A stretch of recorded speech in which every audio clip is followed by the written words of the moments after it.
Okay, well, tonight I'm very pleased to say that we have Steve Wozniak here, longtime friend of Berkeley. In fact, I believe he says in print that the third year he had in college was the best year ever. That happened to be here.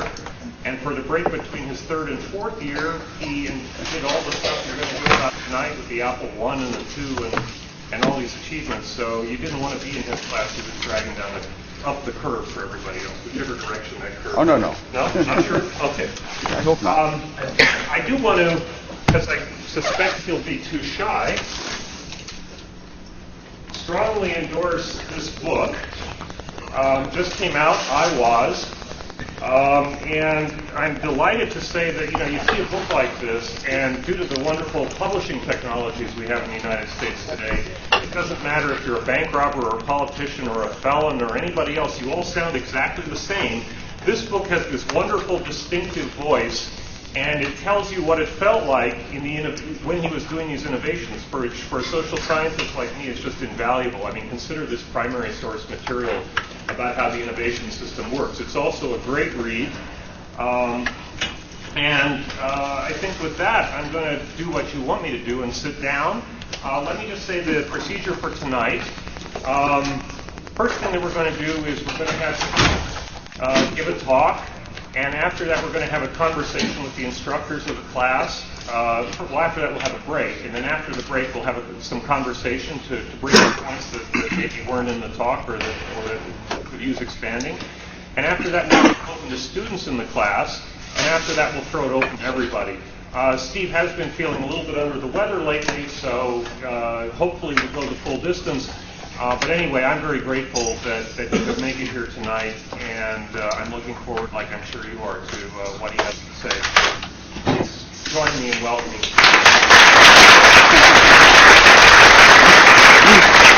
Well, I like to say now I are a writer.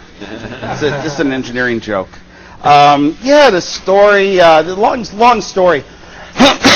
Into how the personal computers came to be, and that part of the computing industry and computing history, and our role. Steve Jobs and myself, two young kids in our young 20s. We didn't have any money, any savings account. We didn't have $300 cash in our pockets.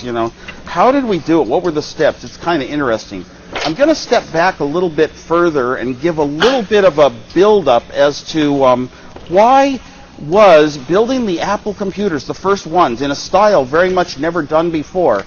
Where did it all come from? What were the seeds of the thinking and all that?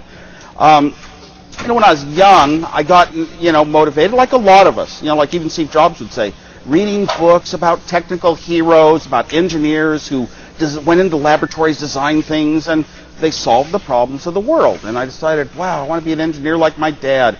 So fun. You'd go down and watch him work, and he'd hook parts together and sit there. And I was very young, maybe 5, 6 years old, and hook parts together and put up a little picture on an oscilloscope and take pictures of it for his boss. And wow, this is such neat work. I want to do that someday. Really smart people do that. Another thing I would notice about my dad is he would lay large sheets of paper around our house and just continually work on huge designs over the weekends, hour after hour after hour. He'd do it for weeks on end, and it was like, these projects are very important to drive you to work that hard. I was lucky to grow up in Silicon Valley. I got to see the world change from tubes in television sets and the like to transistors, the small little silicon devices, into chips. Got to see the evolution of the industry firsthand. My dad was an engineer at Lockheed, and he worked on things that he could never talk to us about, but they were like satellite guidance systems, missiles that were launched from submarines. And my father, turns out that as the first chip companies in the area, William Shockley developed the transistor out east with AT&T, came out to Mountain View and opened up Shockley Labs. And out of Shockley Labs, a bunch of transistor people spun off that wanted to build transistors at companies like Raytheon and Fairchild and Rheem, and they were all over Santa Clara, Mountain View, Sunnyvale. And here in Sunnyvale, Lockheed Martin opened a huge building, and back then, Silicon Valley was Santa Clara Valley, full of trees. Sunnyvale was full of orchards, full of cherry orchards, apricot orchards. We had 7 apricot trees in our yard. You'd have to ride your bike through the orchards and go to schools. Everything was new. I loved growing up where everything was new. The streets, the curbs, the buildings, the schools, and everything was very clean. We kind of lived in that part of Sunnyvale. And down the road, Lockheed Martin was hiring engineers, so a lot of engineers were moving into town. That meant that a lot of the kids in the neighborhood had engineers for fathers. And I would call these friends that I had, every friend in the neighborhood practically was an electronics kid. You went around, you talked about electronics, you rode your bike down to Sunnyvale Electronics and looked at the parts they had. They didn't really even sell transistors back then. That was in the days when if your television failed, you'd pull out some tubes, or if a radio failed, you'd pull out these tubes that would heat up like they had little filaments in them, run down to the grocery store and test them. Even everyone in the family, the kids, the husbands, the wives, everyone would take tubes down to a grocery store and plug them into the right slot and see if it was red or green, good or bad. Buy a new tube. It was just everybody's job in those days. Well, the world was moving towards transistors, and the engineers were moving to town. Transistors at first cost a lot of money. Any new technology costs a lot of money. When the basic users of transistors were not people. It was sort of the military. And I finally got a transistor radio when I was in about 6th grade, little blue transistor radio. I could hold it in my hand, dial in different channels, listen to music. Wow, that was the most wonderful device I ever had in my life. I mean, almost to this day. I would sleep listening to music all night long, and it just became a big part of my life. I went to my dad and I said, wow. And he said, they're going to build chips. They're going to build pieces of silicon where they put 6 transistors on one piece of silicon. And I said, wow, so they can make better transistor radios? And he said, well, not really. First they're going to make chips for the military. You know, what falls out, the low-cost stuff. That's what consumers get in their home. And I had this idea in my head that the things we have in our own homes, the average normal Joe has certain appliances, has lights and dishwashers and that sort of thing. Those are the things that really matter in life, you know, that I wish they were driving the state-of-the-art of technology.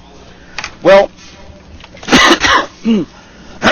excuse me, as an engineer, my father he was actually very distinguished in Lockheed, so he made good contacts with the people in these chip companies. And one time my dad took me to a show when I was 10 years old called WestCon in San Francisco. And the WestCon show is where people would show their newest capacitors, their newest little soldering irons. It was an older technology day, but here at one of the booths, a guy held up a picture. And the picture looked like a little city diagram, or maybe a diagram of the buildings here on campus. And what it really was they explained to me it was going to be 6 transistors on one piece of silicon once they had made it. They hadn't quite made it yet. So it was that early. How lucky as a young kid to get to see like some of the very first chips ever being made in the world. Nobody really had an idea of how far that was going to go and change life and products forever. So this was very exciting to me. Well, I got into science fair projects. My dad didn't push us into electronics. My siblings didn't wind up going into electronics. But somehow I found that it was my love inside. So when I would ask questions, how does this work? And my dad would help me out with science fair projects. And he always liked to start at the very lowest level. Understanding how an atom is constructed and how the electrons work in the atom comes before how do electrons flow through wires. And then what are some of the formulas that you have when electrons flow through wires and turn lights on and that sort of thing. So he was always willing to pull out a blackboard and explain things and demonstrate and teach me the formulas to use. And that was very helpful. Because that's what I love. Now, one day, I'll go back. In a couple of science fair projects, in 5th grade, my father got a bunch of transistors given to us. Because of his closeness with the transistor companies, he was basically able to get them to donate cosmetic rejects. And this was a part that none of my friends had. Nobody could afford a transistor in their home. But we had a bunch of transistors and diodes donated, and my father taught me how to build logic gates. And I actually learned it in a manual that I found in the hallway, and it explained things like how television tubes, every dot on the television tube could be a memory, could be sensed and refreshed. And it had other articles that discussed the algebra, the arithmetic of ones and zeros, and the arithmetic of ones and zeros is as simple as the arithmetic that we use for base 10. It's just as easy. So I was in 5th grade, and I was thinking, whoa, computers are beyond rocket science. Computers are the most far-out thing. You'll never see one in your life. You'll never come close to a real computer. And yet it's real easy. A fifth grader can do it. You don't need geometry, trigonometry, you don't need calculus, you don't need all this higher level math, and math tends to be built one subject on another, but you could understand computers in fifth grade. So I thought, wow, I've got my own special little thing that none of the other kids in school, none of the other fifth graders, for example, have as their thing. Around this time, I did have a ham radio license because of I got interested in ham radio, and in those days you'd buy a kit of parts, and you'd bolt together this big metal frame and bolt together another metal frame for a transmitter, one for a receiver, and you'd bolt in all the tube sockets and solder the wires. It took weeks to build. And when you finished it up, you'd have to measure out an antenna on your roof and had a little ham radio, so I could actually, got it with Morse code, tap out and reach far out to other states. What an impressive thing, and I didn't tell any of the friends at school really that I was doing it. Just did it on my own because I loved it. And one day, as a joke, my mom was in Republican politics. So as a joke, we went down to a show, and I had this little piece of paper that I would unfold, and it said, "Ham radio operators of Sarah School unanimously support Richard Nixon for governor." Okay, it's a joke. I'm the only one. Unanimously is a joke. As soon as I opened it up, all these flashbulbs went off. Flash, flash, flash, flash, flash. The San Jose Mercury put the picture on the front page, and they said it was Steve Wozniak representing a school group. And it was a joke. A lot of times I find out people don't like jokes. My mom always encouraged us to have a sense of humor, and I always carried that along. With electronics, there are a lot of places for a sense of humor. So in fifth grade, I did build a science fair project that was a tic-tac-toe computer. Actually, that was sixth grade. The tic-tac-toe computer, tic-tac-toe is a game of logic. You can say, there's a set of rules that if you follow these rules, you will not lose the game of tic-tac-toe. For example, if there's an X in one corner and an X in another corner, you better put an O in between them. And you can actually play every game of tic-tac-toe, and you can number squares the ways computers like things that have numbers, square number 1, 2, 3, 4, 5, 6, 7, 8, 9. And you can make a set of rules. If 1 and 2 or 3 and 4, then you should go into 5. Those sort of equations. Those are logic equations. Well, what I did to build the science fair project, I took a 3 by 4 foot piece of plywood, pounded in nails all over the place, and I soldered leads of transistors and resistors, soldered everything to the nails, making one of the rules of tic-tac-toe after another, after another, after another. All of the rules boiled down to little circuits. And so it was quite an incredible, huge project in terms of the number of parts. And a few years after that, by the way, in sixth grade, that was when I told my dad, I'm going to be an engineer when I grow up. I made it up in my mind. And pretty much, when you come up with goals when you're young, you tend to stick with them and achieve them. If you make sort of goals that are commitments to yourself, not to the world, you tend to achieve them. So I said, I'm going to be an engineer, but my second goal in life is to be a fifth grade teacher, like my fifth grade teacher, because my dad had taught me how important our teachers were, where they were taking us in life. Our education was really going to separate us from the rest of the world and give us a good future and all that stuff. And I said, do teachers make more than engineers? Like a young kid, and he said, no. I said, well, does my elementary school teacher make more than college professors? And he said, no, they don't. Oh, well, that was kind of sad. I didn't understand that. But I had my goal. By 8th grade, I built another science fair project. I was on a search to figure out what a computer was, but by then I was so shy as a person that I couldn't really ask, what is a computer? How are computers made? What are the elements of a computer? And I was too shy to go look for any books, if you could even find them in a public library, books on computers. Computers were still so far off, you'd never really get to them. You got to remember, these are the era when there were no undergraduate computer courses in the country. About 1963. A lot of things happened in 1963. But I built this computer which had tons of transistors and diodes on a board and logic elements that would add and subtract binary numbers. Binary numbers are ones and zeros. So I had a row of switches that you could toggle in 1, 0, 1, 0, 1, 1, 0, 0, and look at a big chart I made, and that would tell you that was the number 356. You could toggle in another number on another set of switches, 110, 110, 110, and that was number 254. And then you'd see the sum, or you could flip a switch and see the difference. It was an add or subtractor. I entered it in the science fairs, and in the Bay Area Science Fair, it was really cool. They came and they talked to me, and I explained how the electrons flowed through resistors and what the formulas were, and how you how if you mix signals with two resistors, they could kind of OR together. Either one of the signals might get through, but then they'll feed back. But if you use diodes, the electrons can only go one way, and they can't feed back. And I explained all this stuff to the interviewer, and they gave me the award for the top electronics project in the whole fair, and it was up through 12th grade, and I was only in 8th grade. So as a result, I won a prize. I got the first airplane flight of my life. Got to go up to Travis Air Force Base, and we flew off, and it was really cool to have that kind of special treatment. Still, the kids in school didn't know that I was doing this stuff. A couple of teachers heard about it, asked me to bring in my computer, and they'd go, ooh and ah, and they really made me feel good about it. And the praise from teachers helps a lot, because when you get made to feel that you're good at something, then you want to keep doing that thing that you're good at. It's just sort of a natural inclination in life.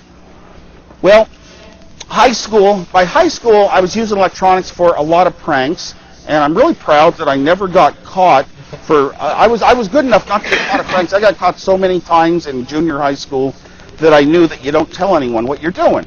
And they only caught me for one ever in high school, but at least it was electronics. What it was an electronic metronome.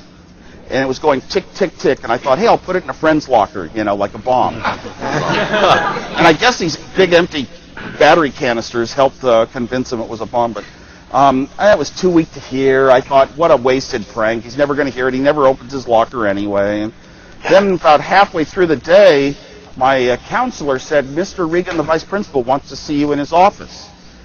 So I got a little nervous, and I went to look at the locker the bomb had been in, and it wasn't in there anymore. And then I went to Mr. Regan's office, and I'm sitting there thinking, are they going to give me a math award? And then the cops walked in, and all these wires hanging out of a box, and I thought, oh no, they called the bomb demolition squad. So, and what really nailed me, it really got me a night in juvie, was when the principal and the vice principal and the dean and the counselor and a couple of police officers are sitting around this table, and the principal is describing how he heard the ticking in a locker, and he opened it up, and he pulled it out, and he held it to his chest, and he ran out to the football field where he dismantled it, and I just couldn't stop laughing. The switch in the locker, so when you opened it, the ticking sped up. There's no sense. There's no sense not thinking ahead. Always trying to think one step beyond what other people would have. Applies to electronics, and that kind of humor keeps you going in electronics. Trying to think up new ideas that other people wouldn't have thought of before, and that sort of thing. Well, in high school, I was one of those top math science students getting the awards of the school and whatnot. And same thing in junior high school, actually. But then I was in electronics, and electronics was like a vocational course back then. So it wasn't that not that many of the smart kids in school took electronics. And we had one of the greatest electronic classes of all time. The local colleges didn't have as much test equipment and gear and parts as we did. The teacher was just so great. He talked the school district into buying low-cost kits the first years of the high school, and the students that were in electronics would build a kit that would make a voltage generator. And the next year they'd build a kit that would make an oscilloscope and build a kit that would make meters. And so by the time I got there, we had complete test equipment, and the teacher wrote his own courses. He wrote them in an order. First, you construct these circuits, take these measurements, and record the results. And then you learn, after resistors, then you learn how to extend it up to inductors and capacitors and other electronic parts. And then you learn how to build a tube circuit that'll do these things, and up to how to use service televisions and all that. It was a great course. But I was so far advanced in electronics, he said, well, Steve, you kind of know everything in the class here, so I've arranged that every Friday you can go down to Sylvania in Sunnyvale and program a computer. Whoa. To get to touch a computer, we didn't have a computer in our high school. I get to touch a computer. I'm going to be the only kid in the high school programming a computer. And I got a Fortran manual, went down, saw this IBM computer, 1170 or whatever it was, I forget the number, and went home and studied and wrote a couple simple programs. And one of the first programs I wrote was the Knight's Tour. And the Knight's Tour is where a knight jumps around the chessboard and tries to hit every one of the 64 squares exactly once and not duplicate any squares. And I would jump, my program would jump and jump and jump until the knight got trapped and had no valid moves. Then it would back up and change a move and try a different one. It's called a backtracking algorithm. and it would back up further and try other methods. And so I figured, this is so great, man. I love these. A computer can do 1 million things a second. How fast could a human do things? You know, if we were to count, we could count about 1 a second. This computer can do so many things, it's unbelievable. I sat there, the lights flickered, and I didn't get any results out from my night's tour program.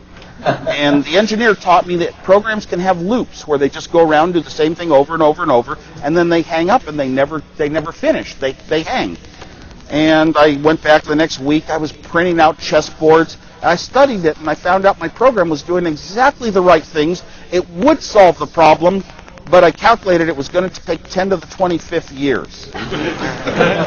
So, they're longer than the universe. So, that told me that just because a computer is fast and can do 1 million things a second, it can't solve some of the difficult problems. You need to have more thinking, more intelligence, more of an approach or an algorithm to solve them.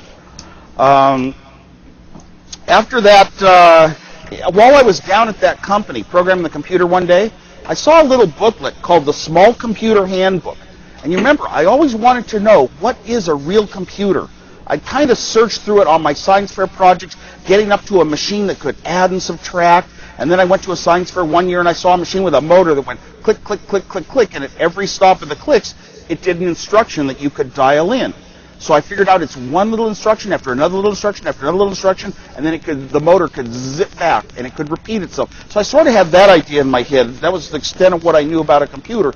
Here was something called the Small Computer Handbook, and they saw that I was interested, so they said, you can have it. And what this book did, it described the PDP-8 computer from Digital Equipment Corporation. Inside, you would open it up, and it described what I'm calling the architecture of a computer. And the architecture of a computer is much like the architecture of a building. Where the rooms are, how big they are, how many windows, how many doors, where the entrances and exits are, and, and it doesn't describe the materials it's made from. That's sort of a different part of the procedure. So as I looked over this manual of the computer, it described how many registers it had and what instruction codes, what ones and zeros equaled what instructions, telling this little computer what to do, step by step by step. And then it popped in my head, I knew how to make all this logic stuff going back to tic-tac-toe. Why don't I see if I could design these little symbols called gates on a piece of paper, design them up, and make them do what this computer does. See if I can make my own version of this PDP-8 computer. And the first time I tried it, my design was many, many pages and very clumsy and didn't really do it all. But I came back another weekend, and I had some free. Every time I had a free weekend, I would shut my door. I never included anyone. No friends were doing this with me, no teachers, not even my father. He wasn't really a computer engineer. I just did this on my own, and I sat down, and I finally got closer and closer to using the latest, greatest chips. My dad would get me the newest chip manuals, or I would order them and see, wow, now they have 2 adders on a chip instead of just 1 adder. That means I can use half as many parts for my adder. And I would, get the best, newest chips and try to learn how to design them into this working computer. And I finally succeeded pretty well. I thought I had it pretty well. What I designed would be a computer. Trouble is, you can't test a design. I couldn't afford any parts ever. A single chip cost $50 back then, and that's probably like $500 today for a chip that, maybe adds 1 bit, 1 0 and a 1. It's way too expensive for any individual to consider affording. But I love designing it. Then I came up with a trick. A friend in high school and I would drive down. I wanted to get more computer manuals. I wanted to read engineering books. I wanted to read magazines about computers. There was an engineering library at Stanford Linear Accelerator Center. That was our idea. So this friend, Alan Baum, and I would drive down to Slack on a Sunday. And we'd go on a Sunday because there's probably nobody around. And then what we do is go to the main building, and whenever there's smart people, there's doors open.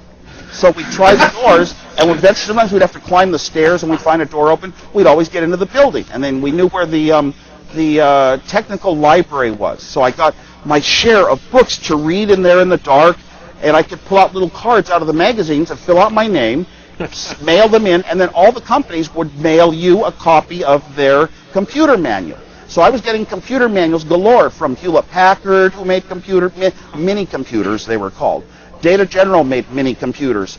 Digital Equipment made mini computers. Varian made mini computers. Lots of companies in the late 1960s were coming out with mini computers. And so every time I got a manual for a mini computer, that described the architecture. And I was very good with my lumber, which was the chips they're made out of, and I started designing the computers over and over and over every weekend. Well, after a while, I had to go back and what do I want to do this weekend? I want to design a computer, but I've already designed them all. And I thought, and these mini computers were, the big rectangular boxes that would bolt into a rack and sit on a factory floor somewhere. Lots of switches and lights. They looked like airplane cockpits. They looked like today's network equipment. Totally intimidating to a normal person, but that's what a computer was. And inside of it, lots of cards could plug in and do other electronic things. So what I started doing was I would design the same computer I designed before, but I would design it over and try to figure out a way, it was a game of mine, a way to design it with fewer chips. So that was, in other words, I'm playing a game for higher efficiency. It's almost like trying to grade somebody in a class. And every time I design the same computer, if I designed it in 82 chips, maybe I can get it down to 80 chips. And I'd come up with clever ideas, and maybe I can get it down to 86 chips, or 76 chips, 75 chips. And over, I started coming up with the most incredible methods of never leaving one piece unused. If I needed what's called a little inverter that switches a 0 to a 1 or a 1 to a 0, and I didn't have one free, but I had an unused register on another chip, figure out, well, the register actually has a way that it can be used as an inverter, and I would use it instead. Every trick that you'd never find in any book, so that I knew by the end of high school that my design techniques were much better than any engineer could ever be even taught. I was just thinking of strange chips that were designed to do one thing could be used for another. It's almost like figuring out that a mirror could be used, a window could be used as a mirror in the right setting or something.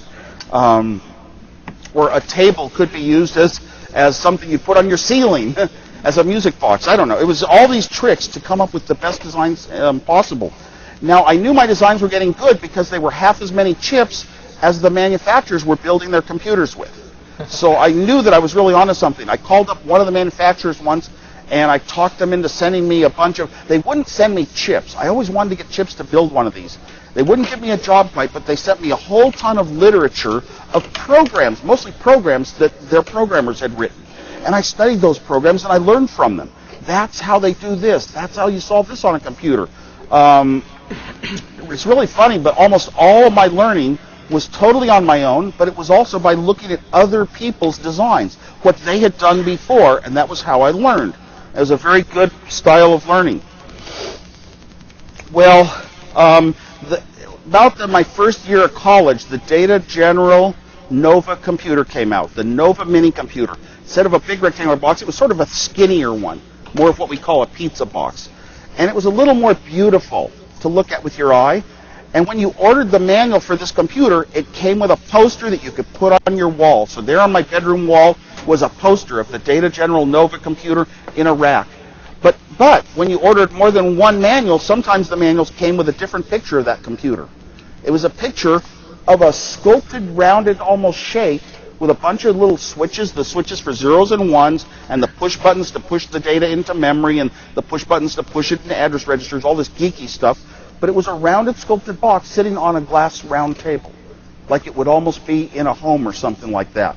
And it was the most shocking view of a computer because it was so different than anything before. Throughout high school, through my own readings and all that, I became very minded to be very independent. And I started trying to think out life for myself, and how it was going to be, and I didn't want to be one of the crowd. Didn't want to go to parties. I didn't want to do the things they were doing in parties because everyone else was doing it. I wanted to do things in life because they were the right things to do. I wanted to have reasons and formulas in my head. And so I really had this strong impetus to try to think in different ways and to note things that were different and unusual and give them some credit and try to go that way. My first year of college, I had 800s on all the SATs for math and science, except chem was a little lower. But I could have applied to a lot of technical type schools, MIT type schools. But I went out with some friends and we visited the University of Colorado first airplane flight of your life. You get in at night. You're in a hotel. You wake up the next morning, turn on the TV, and it talks about snow. And you open the windows, and there's snow. And you've never been in snow in your life. So we walked around. We went outside. We made snowmen. We threw snowballs. We tromped around in this cold stuff for 2 days at the University of Colorado. There's no way in the world I was going to go to any other place. My heart was set on that one campus. And my parents didn't push me too hard to apply to other schools, so that was basically the only school I would apply to. University of Colorado, like almost all the colleges in the country, they did not have computers as an undergraduate curriculum, and yet computers were my thing in life. But by being enrolled in engineering, I was allowed to take a computer class. And this computer class taught the architecture of computers, little instruction sets. You could write phony little programs in the phony machine language of this of a phony machine. And then we got to program in Fortran on the university supercomputer, a CDC 6400. And this was great. Well, I started writing programs to do everything I could think of. I opened up my handbook of chemistry and physics because I thought computers calculate numbers, and there's lots of tables in there, and those tables were calculated by computers. Why don't I write programs to calculate my own tables? So I wrote 7 programs to calculate various types of numbers. One program would calculate powers of 2. One would calculate inverse powers of 2. Next one would calculate Fibonacci numbers. And what I would do is print 60 pages of numbers and then stop, because otherwise they'd kick you off the computer if you went for more than 64 seconds. So I'd always make it under 64 seconds. I'd run 7 programs punched out on punch cards 3 times a day, times 60 pages each, just building up piles and piles of computer printout of numbers like powers of 2 that were getting larger than whole sheets of paper, and they stopped my programs from running. And they called me in, the professor called me into his office, and he starts a tape recorder. He says, "Are you out to get me?" What? What are you talking about? I didn't know anything. I was just a little meek, skinny guy. And he says, I guess it was, it's during the Vietnam War days, and I think they were having a lot of protests on campuses, and maybe he thought I was really trying to get him. And he says, what are all these programs you're running? Well, they're programs I wrote. Well, what do they do? Well, they calculate numbers. Yeah, I know, because it took me, it was hard to figure it out, but it took me a long time, and I figured it out, what they do. And I said, this isn't our class stuff. I said, it's a Fortran class. And he says, this is not our class stuff. So he calls the computer department right in front of me, and he said, it turns out that I'd run our class 5 times over budget. I didn't think they had a budget. I thought when you were in a class, you got told how to run a program, and you ran it. So they had a budget. And he called the computer department and said, Mr. Wozniak should pay this. Now, it was more than tuition at the state university that has the highest out-of-state charge it's second highest of any state university in the country, and that's still true to this day. And it was one where my parents had told me I could only go for 1 year because it cost so much. So I really didn't try to go back there the second year because they might want some more money than I could ever come up with. And besides, I didn't want my parents to find out I had done this, although I hadn't really done anything wrong. They should have said, wow, man, Guy, what are you, great student. Maybe we can find you a job somewhere. That's how it should have been handled. Well, the next year, I went to De Anza College in Cupertino, and a friend from high school had copied the key to the computer room. So we could go in at midnight, and we would turn on all the pieces of equipment. He wasn't a programmer, but he knew how to turn everything on. It was an IBM 360 Model 40, and I would just run programs through and read the manuals and get more ideas and write more programs, punch card days, and I just wanted to run so many programs. Now, I took a lot of programming classes there at De Anza, and I took ones that wouldn't even carry any transfer credit to Berkeley because I just wanted to take any program, any class there could be on programming. It got to the point where typically a professor might say, here's a problem. The best solution I've ever had so far is 13 steps of IBM machine language. And then I would, as my own little deal, I would do it in 6 steps or 7 steps.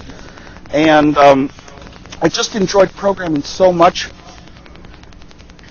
After that year at De Anza, I didn't really have enough money for my 3rd year of college yet, so I took a year off and I worked at a company. Allowed me to get enough money to buy a small car and enough money for my year here at my 3rd year of college here at Berkeley. And while I was working for that company in Sunnyvale, it was actually, I walked in the wrong door by mistake. I had heard They were going to sell my favorite mini computer of all time, the Data General Nova. This is the computer that I told my dad, someday I'm going to have a 4K Data General Nova mini computer, because 4K is enough to run a programming language. And he said it costs as much as a house. And I was a little stymied, and it really would cost as much. And I said, well, I'll live in an apartment. My trade-off that day was that I was going to have a computer someday, even if I didn't have a house. I was going to have a computer. Well, I walked into this place that was going to sell Data General Novas in Sunnyvale, and I walked in the wrong door by accident. And there was a medium-sized computer they were designing and building behind a glass display. Tenant Incorporated. So, my gosh, I applied for a job and got a job as a programmer and went in. I wound up working there for a year. While I was there, I told some of the executives how back in high school I used to design mini computer after mini computer after mini computer, and I could never get the parts to build them. I couldn't afford the parts to build a computer. He says, well, what if I get you the parts? I said, really? He says, yeah. He had the connections. You know, companies have the connections to the chip companies. So I said, wow, I'll design a computer of my own right away. And I designed kind of a minimal computer, got me the chips, built it in a friend's house, 3 houses down on the street, Bill Fernandez's house. And Bill said, you got to meet this guy, Steve Jobs, because he's a lot like you. He knows electronics, and he likes pranks. And he goes to the same school. So Steve came over, you know, we're out on the sidewalk sizing each other up with our knowledge, you know, how many good pranks we've done. And I really think I outdid him by far. But Steve had worked a little stint at Hewlett-Packard. He's a guy that he's very brave, and he can talk his way into anything. And I was so shy I could never dare ever approach anyone and say anything or try to ask like I'm asking for a favor. He called up Bill Hewlett one day, and he says, I need a job. Can I have a job with you? And he got a job for the summer, kind of a technician job, but he managed to get together some chips that could count and some drivers, and he built himself a little frequency counter that, you know, it would basically tell you what note was being played on a guitar, that sort of thing. And I told him about all the computers I had designed, and he was always talking about these microprocessors that were coming out, you know, and I hadn't really followed microprocessors or heard of them, but just sort of nodded that off. Back in those days, my head was very free thinking. I kind of accepted the hippie movement. Sort of started in Palo Alto and Menlo Park, and then spread up to Haight-Ashbury in San Francisco, and it was, you know, prominent in the Bay Area, actually the country by now. And I kind of thought these were the most elevated thinkers. They came from the academic world, and they were talking about how life should be lived differently. My father was an engineer who taught me to be in the middle and have my feet on the ground and make sensible decisions. And I was going to be like that, and I was going to have an income and a home and be normal.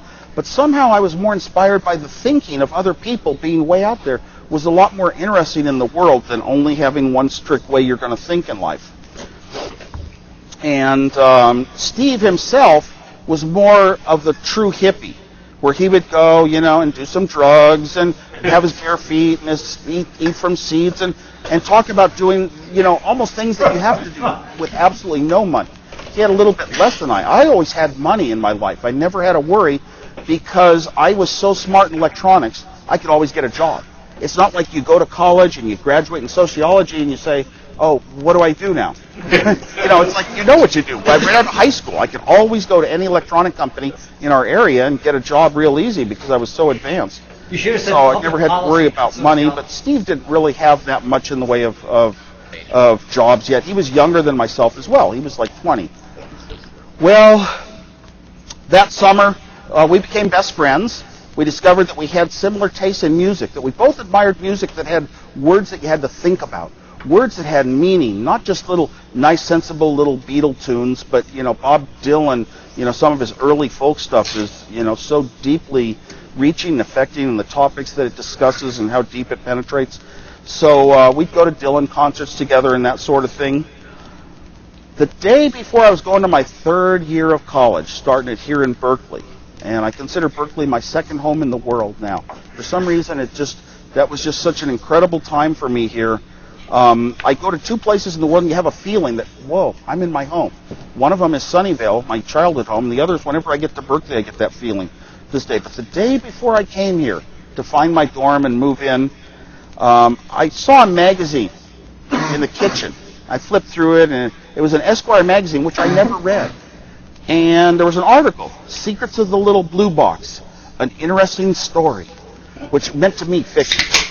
And I read this article, and it started talking about all of these strange technical people, engineers who would come out of the phone company, engineers who were smarter than the phone company engineers, and they had figured out all of these mistakes in the phone company and ways to take advantage of them and set up worldwide networks and make free phone calls by putting tones into your telephone, just by playing music tones into your telephone, make free phone calls anywhere in the world with a device called a blue box. Their head guy was named Captain Crunch because he discovered that Captain Crunch cereal had a little whistle, and if you blew it, it seized the phone line and put it at your obedient command, waiting for instructions where to connect you in the world. And it was such a strange story. I was only halfway through it, and I had to call my best friend Steve Jobs and start reading it to him. And I was reading him parts like about this Captain Crunch and a strange personality where he's trying to boast about how he's a Superman that can do anything in the world with the technology, but he really doesn't do it anymore because he's afraid they're tapping his phone as he's saying it to the recorder. And then I said, there's something wrong, Steve. This article doesn't sound like fiction. I mean, it sounds too true. They gave real frequencies in the article. 700 hertz plus 900 hertz makes a 1 for dialing. 700 hertz plus 1100 hertz makes a 2 for dialing. Why did they give some details like that? It just doesn't make sense. So it was a Sunday. Steve and I went down to SLAC, Stanford Linear Accelerator Center, found a door open, got into the technical library, and started looking for books on the phone system. And I was going through this blue book, CCITT, and all of a sudden there's a list of the frequencies used in the phone system, and they exactly matched what was in the article. And we just looked at each other, just quivering, shaking. The article was true, 100% true. Oh my God, we tried to make one that afternoon and didn't quite get it stable enough to work for us. But I went off to school. That was a big year. Articles started appearing in various magazines about this group of people called phone freaks. And they were technical people, and they were out there doing something beyond what was supposed to be possible. And a little bit, I had in my mind that they were really truthful to just trying to explore the weaknesses of a system to help get the system made better, to help Ma Bell, not to hurt Ma Bell. And, looking back, most of them, they just wanted to make free calls. I got wild. I started telling all the people in my dorm. I started telling them all about one phone freak trick after another, and the phone freak personalities, and the blind phone freak, Joe Ingressia Jr., who can whistle out of his mouth the tones to make calls anywhere. It's really funny because a friend of mine, Kevin Mitnick, one of the famous modern hackers, was put in solitary confinement for 8 months because the prosecutor told the judge he could whistle the codes to launch a nuclear strike.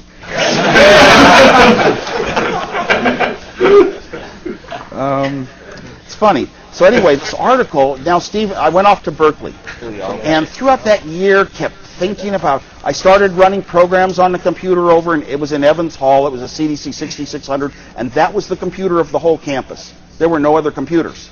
I mean, everyone used that one computer, plus there was an IBM one. We wrote our programs on punch cards here. And around finals time at Berkeley, the lineup to get onto a key punch, to punch out your program, was an hour long. You'd have to wait for an hour to get a free key punch. Well, there were 2 key punches that weren't used because they were for a different computer, for an IBM computer. And I was so much the touch typist that on the key punches, to type capital letters, to type special characters, you had to put your left pinky on a key called alpha. And then you had to type with either hand some other keys. So some of the special characters, like a parentheses, you might have to type with your pinky of the left hand and another finger of the left hand. There weren't 2 equivalents of shift keys, left and right. There was only one on the left. So it was strange, but I had taught myself to just totally touch type all the special characters and everything on a key punch. Well, I went over to those 2 key punches that weren't in use, and I played around, and I discovered that even though they printed the wrong characters along the top, as you typed, they punched the same holes if you touch typed, as if you touch typed the way the other key punch would work. So I never had to wait the hour to get my programs done here. That was one of my little punch card trick from Berkeley. And I sat down, I designed a program, and I calculated out which crystal oscillator to start with, and I designed a little digital blue box that had tricks. I never even did some of those tricks that well in my Apple design days, where one part would do 3 jobs at once instead of the normal 2, which is what I used to like to do. And one part's only supposed to do 1 job, but I had my style. And so I designed this little box that was theoretically a digital blue box, and finally one day down at Steve's house, we managed to make our first call, and it was to Orange County, California. Steve is yelling into the phone, "We're calling from California." They're in California, Steve.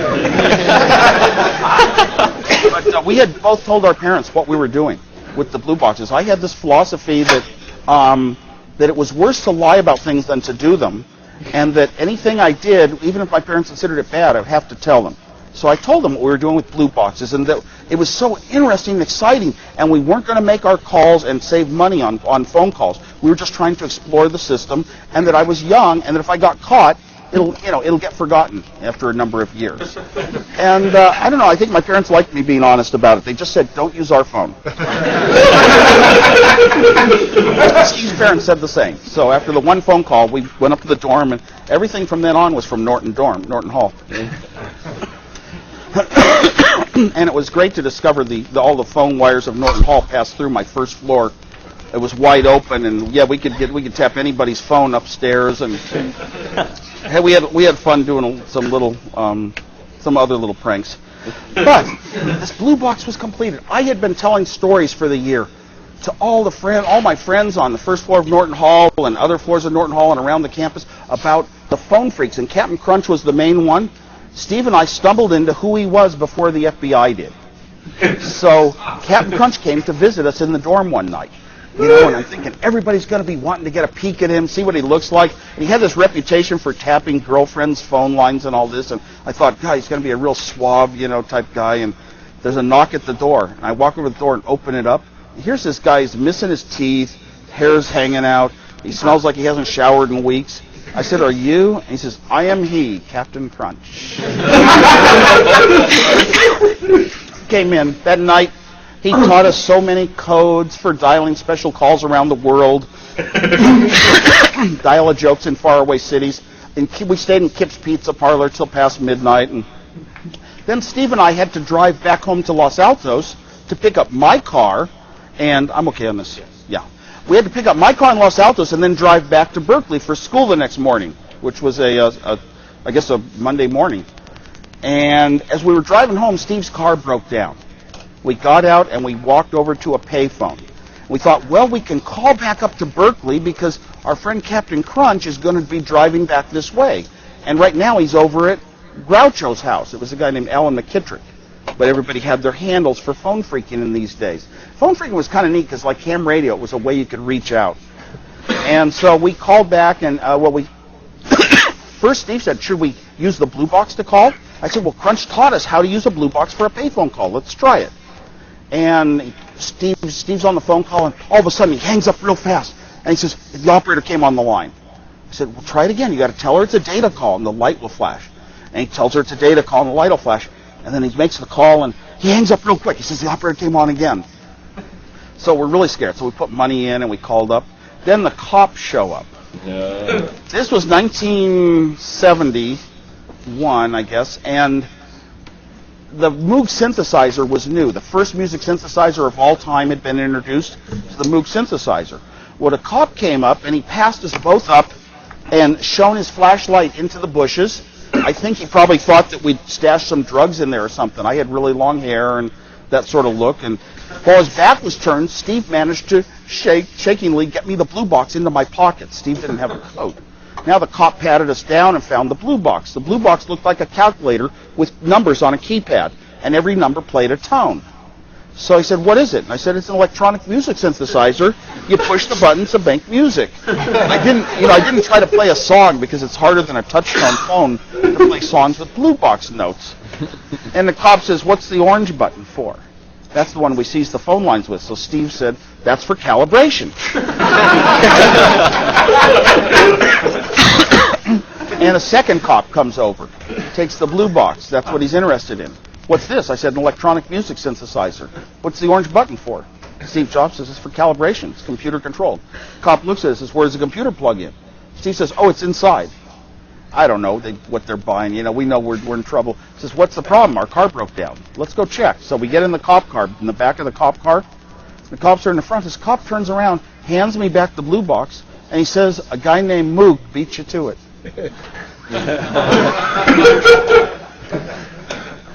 You couldn't make up a story like that. We got home to Los Altos that night with a ride, and I got my car and drove back to Berkeley 3 a.m. Fell asleep on Highway 17, totaled my car, walked into the dorm, told my roommate, good thing I didn't pay the $25 parking fee this quarter. So electronics had a lot of fun. Well, Steve Jobs at some point said, you know what, why don't we sell these blue boxes on the campus? Why don't we sell them? And, okay, so we can sell them for this much. So we started going door to door and asking people if they wanted to see demos of this little device that would make free phone calls. And we went to all the different dorms, and we had ways of sizing people up and never got caught because we could kind of tell who was okay and who wasn't. And that was the first time in my life. I was normally very shy, but I was the MC. I'd sit on the phone and talk about all the lore and the different phone freaks and what they have done in their lives, and here's how the system works, and here's how the device works. And we always made them tape record every one of these. We'd pull a bunch of phone pranks and call places far away in the world. We'd love to call around the world and then to the next dorm room over to their phone. You'd talk in one phone, you'd hear it in the other one a second later, so it was really kind of a cool effect. Every time we did this, we sold a blue box. Well, after that year, that was the only year we sold them, I never wanted to make my own phone calls on blue boxes. I was careful. If I was making a call to a relative or something that would cost money, I paid the money. I made a normal phone call. Only used the blue box to see what I could talk operators into, to getting calls all the way around the world and all. And I thought I was kind of ethical, but looking back on it, I helped other people make free calls, so I wasn't really that good. After that year of college, there was no more need. You kind of tire out of it. It's like you've done it. You've done this interesting thing. It's fascinating. Now they're putting in methods they're going to catch people. Forget it. So I went out and I got a job as an electronic technician for 6 months, and then the hot product in the world in 1972 was the Hewlett-Packard Scientific Calculator. This was the first time ever a little handheld device could actually calculate transcendentals, exponentials and inverses and sine, cosine, tangent, logarithms, all that. And it was beautiful because before that we had slide rules. And slide rules you kind of had to guess with your eye if something was at 3.58 or 3.57. You had to be really good. And I was the slide rule whiz back in high school, and all engineering courses, you just sat there constantly calculating on slide rules. That's how it was done. So now this calculator had come out, and within a couple of years, slide rules were going to no longer be manufactured. This calculator is going to replace them all. It cost $400, so that's probably like $2,000, $3,000 of today's dollars. A lot of money, very expensive. Oh, I put everything I had in and bought one of those calculators. Oddly enough, somehow they heard from a friend of mine who worked there that I had all this great computer design experience. So they called me in for an interviewed me right away, gave me an offer to become an engineer at Hewlett-Packard designing calculators for the hottest product in the world. This was right after their first calculator. So I had the job of a lifetime. You know, when you get a lucky opportunity like that, be sure to take it. I would sit down, look at designs, try to add some new features to them, you know, and do this and figure out other ways to make faster calculators and lower powered ones and that sort of thing. And one of the things is I had to run programs to check my work. To run programs, we had one big Hewlett-Packard computer that was shared by about 40 engineers. We would sign up for time on it, go in, run our programs, and my programs would just check the ones and zeros going through my circuits and make sure that everything I did was okay, because then you're going to make a chip out of it. And when you make the chip, it takes 6 to 9 months to make a chip, and it better not have any bugs when it comes out, or it takes another 6 to 9 months to correct it. You have to be very careful. So I wrote these simulations to simulate how my chips would work. But it was very slow, and I had to wait for other engineers to give me the time. While I was working at Hewlett-Packard, I still had this lifelong passion for engineering, for electronics, for building devices that do neat things. So when I came home from work, instead of drinking beer and watching, sports, I'd sit down and start doing other technical projects. One of the first ones I did was a dial-a-joke, the first dial-a-joke machine in the Bay Area, the San Francisco Bay Area. Now, you'll meet a lot of people in your life who started companies, who ran companies, who were CEOs, but this is the only time in your life you're ever going to meet a person who can say they started the first dial-a-joke in a regional area. There's just too few of us. And it was very hard to start a dial-a-joke, an answering machine, where people would dial a certain number and it would tell them a joke. Here's how hard it was. Back then, you were not allowed to own or purchase a telephone. You were not allowed to own or purchase an answering machine in the United States because we had a monopoly. You could only lease the one machine that they said you could have, the one phone they said you could have. And so the one answering machine was a very expensive Codaphone 700 that the theaters used, and it cost me as much as my apartment rental. So, when you're a young engineer and you want to do a dial-a-joke, you have to pay your apartment rent twice just to do it. So what I would do is record a short joke every day, usually a Polish joke. And I figured my name being Polish, that was sort of okay. And the Polish-American Congress Incorporated threatened me with a lawsuit for defaming people of Polish descent, making them look stupid. And I said, what if I change the jokes to Italian jokes? They said, that's fine. This was long before political correctness. There was no concept of political correctness yet. So I'd switch the jokes to Italian jokes, and it was great. I would go home from work sometimes, and I would take live jokes. I loved doing it live. Hello, thank you for dialing dial-a-joke. Hey, what kind of joke you want to hear today? They would chuckle. No, I'm live. I'm really live. And they'd chuckle. And I'd say, no, you got to try me. I'm really here. This is a person. They'd say, what's going on, Cheryl? I'd say, hey, Cheryl, I heard your name. Oh, he is live. Oh, yeah, I started making lists. All the kids in the various schools, I would ask them strange things about their schools, strange things about their teachers, and I kept lists. So when somebody called from Oak Grove High School, I'd say, oh, does Mr. Wilson still wear those red pants? Oh, they thought I knew everything. I was This was great because I was anonymous. It was almost like a chat room. It was almost like today's internet forums where you aren't known who you really are. So it really was a way out of my shyness while I was on the phone. I was the sort of person who never thought I'd meet a girl or get married. I met my first wife on dial-a-joke. She called in, and all I said was, I can hang up faster than you, and I did. That was a good start. I loved that machine. Also, there was the first company came out to make a VCR for consumers.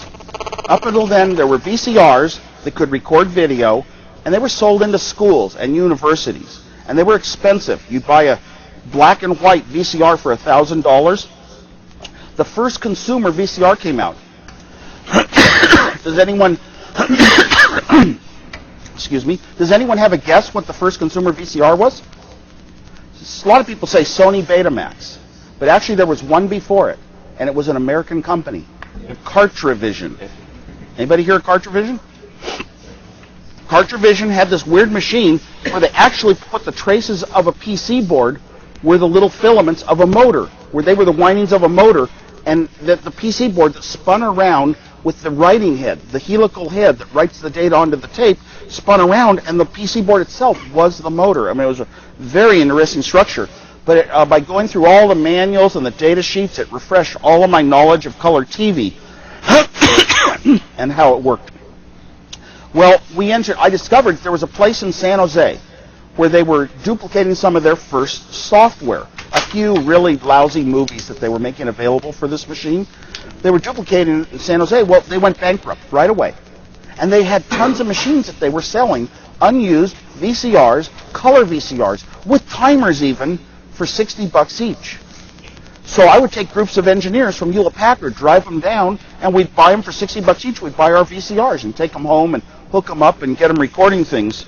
So even before Sony had a Betamax, I actually managed to record Richard Nixon resigning on TV. So that dates me as being before anybody else who had a VCR usually. I always like to get into these things a little bit first, but I had no money. I always had to find the ways to do it for free. Fortunately, a lot of my side projects, I could get the electronic parts for free or very low cost. Hewlett-Packard had a policy that engineers could build something of their own design. They could have the parts out of the stockroom with their supervisor's approval. I think it was a really useful product that they figured that your mind evolves as you design these things.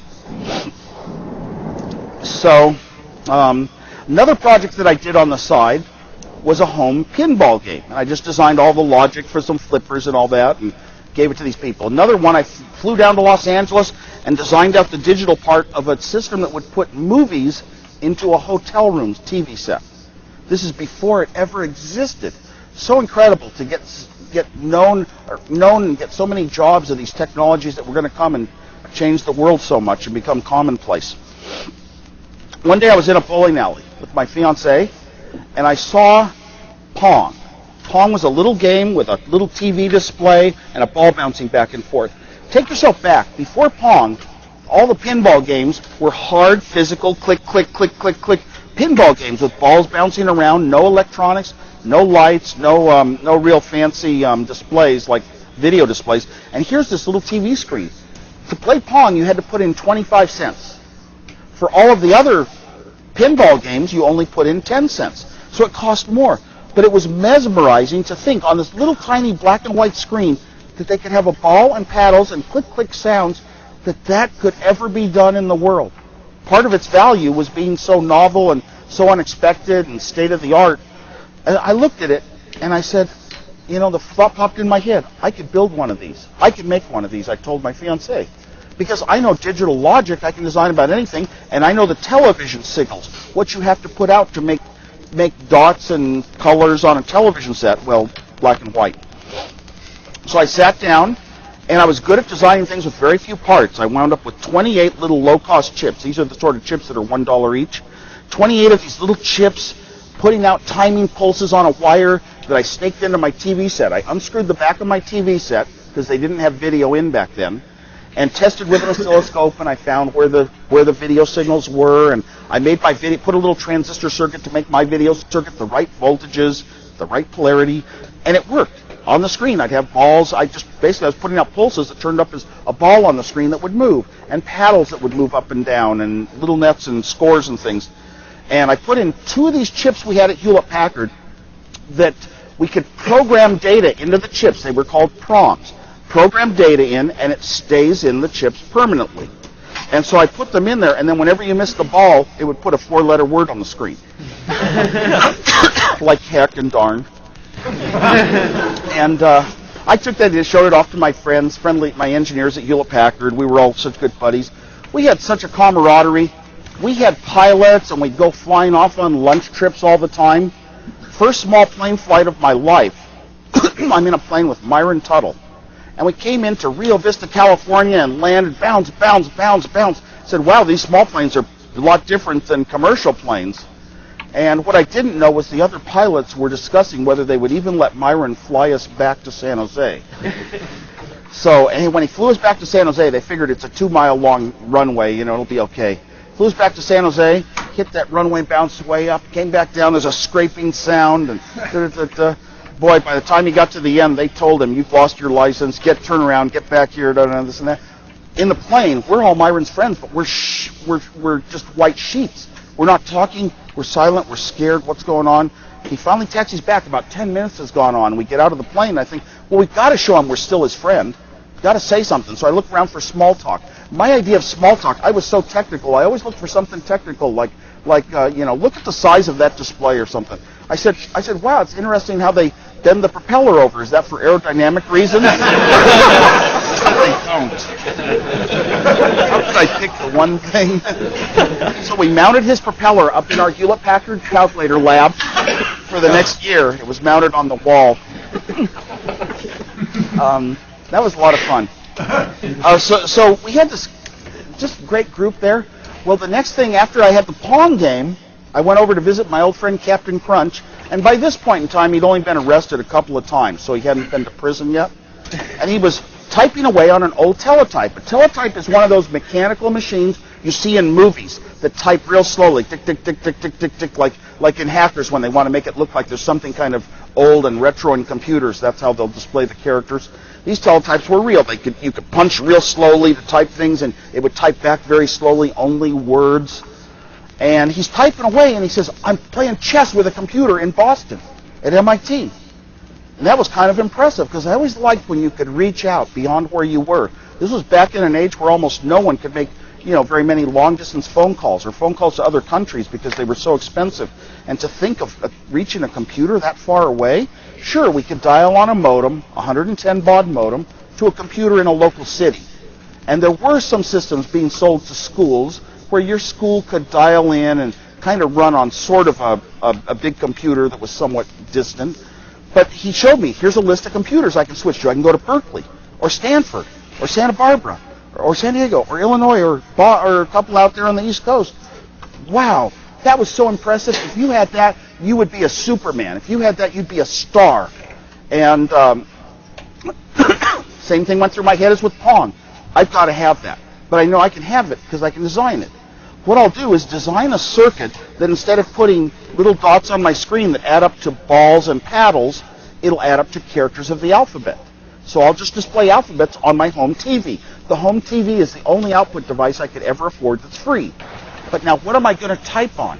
So I started coming into Hewlett-Packard at 6 in the morning because I knew I was onto some important stuff in life. And I'd come in at 6 in the morning and go through manuals, tear out pages, make notes of the magazines of the parts that were going to matter to this sort of a product. And I finally found a keyboard I could buy for $60. That's like $500 today. So we're talking some, real expensive. That was the most expensive part of all the Apple computers that I bought. I found this keyboard, and I ordered one. So now I had a keyboard to type on. And by the time I finished my product and built a modem, I could call a number at Stanford, get on the ARPANET. The ARPANET was the forerunner of today's internet. And from the ARPANET, I could get over to the computer at MIT or at Berkeley or wherever and look what they had for guests. Every one of the computers had some guest facilities. And I would type on my keyboard, and the words that I typed went to that computer out in Boston. And the words that computer from Boston typed back to me would pop up on my TV set. And it was really cool. I'd take this into Hewlett-Packard and show it off. And I just loved this little device. It was neat. I didn't really have much use for what was on those computers. So I never used them to run programs or anything. I only used them about 3 times. But then I had built the device. In other words, building the device was more important, and having it was more important than using it to me. Steve Jobs came by, and he said, look, there's a local time-sharing outfit in Mountain View called Call Computer. And they have all these big teletypes that cost thousands of dollars. And they have a few video screens that cost even more thousands of dollars. And their customers are tired of paying that much money. Why don't we build them this little cheap one? It's just a little board that could be built for, $100, and it'll work with any TV set, which is kind of cheap, and then a keyboard. And I agreed with it. So we actually sold it to Call Computer. We sold some of that terminal. And then my friend Alan Baum called me up one day, and he said, there's a group of people at People's Computer Company in Menlo Park, and they're starting a new club for people who have video terminals and things. And it's a very good thing he said video terminals, because I thought, wow, I'll stand out like a star. I've got my great design. I designed it with the cheapest parts you could have and very few of them, and a clever design. I'll show it off. I'll go to this meeting. He didn't say it was people that were interested in microprocessors or people that were interested in computers made of microprocessors, because if he had, I wouldn't have gone. I would have been too shy. I would have said, I don't know anything about microprocessors. I don't want to go out of my environment. I'm too shy. I definitely wouldn't have gone. So I went to this meeting, and I was embarrassed. I was very embarrassed. It was the first meeting of the Homebrew Computer Club. Everybody knew that the front page of Popular Electronics magazine had displayed this so-called computer called the Altair. You build it yourself. And actually what you built only had 256 bytes of RAM, a bunch of switches and lights you could toggle, and buttons to press to get things into memory. And I thought back to that little computer I built when I met Steve Jobs. It was the same thing. Switches and lights, pushed a button to get it into memory. It was really the same thing. I'd already been there. 256 bytes of RAM. But people were talking about this Altair as being a real computer that would be programmed to do the jobs that computers do someday. And like I said, I was embarrassed because I didn't know anything about it or microprocessors, but they passed out a data sheet to a microprocessor at that meeting. So I went home. Steve didn't go to this meeting. He wasn't at the Homebrew Computer Club in the early days, but I went home and read the data sheet, and I said, whoa, these microprocessors are just like those mini computers that I designed so many of in high school. And I said, I'm in business. All of a sudden, I remembered I was going to have a computer someday in my life. And now I saw I can get a microprocessor chip as the heart of the computer, the brains, and I've already got a display on my television set and a keyboard I can type on, and it's like I am there for no money at all, almost no money at all. I'm going to have that computer, a 4K computer. Why a 4K computer? Because 4K bytes was the minimum you needed to run a programming language, Fortran. That's the scientific language I was used to. Well, I first looked into Intel had some microprocessors, but Intel was so expensive they were $400 each. Too much. I don't know when I could be able to afford that much. And then I found out that my company, Hewlett-Packard, offered Motorola microprocessors, the 6800 8-bit microprocessor, for $40. Oh, so I came in and I said, what I'm going to do is take my computer, my terminal that talks to a computer in Boston. Instead of having it talk to a computer in Boston, I'll have it talk to a little microprocessor and some RAM right here on the same board. So I'll just build my computer on the same board. So I'll take an existing product I have and then add a microprocessor, add a computer to it. So I'll have the computer local. And I went into Hewlett-Packard late at nights and I would draft it on the drafting board and designed it all up for the Motorola microprocessor. And then a company out in Pennsylvania announced the latest, greatest microprocessor, the MOS Technology 6502. Furthermore, the 6502 was going to be sold at a show in San Francisco called WestCon over the counter. So you could pay $20 bill over the counter and get a microprocessor back. This was unheard of for such a low price. If you wanted to buy an Intel microprocessor, you'd have to go to some distributor.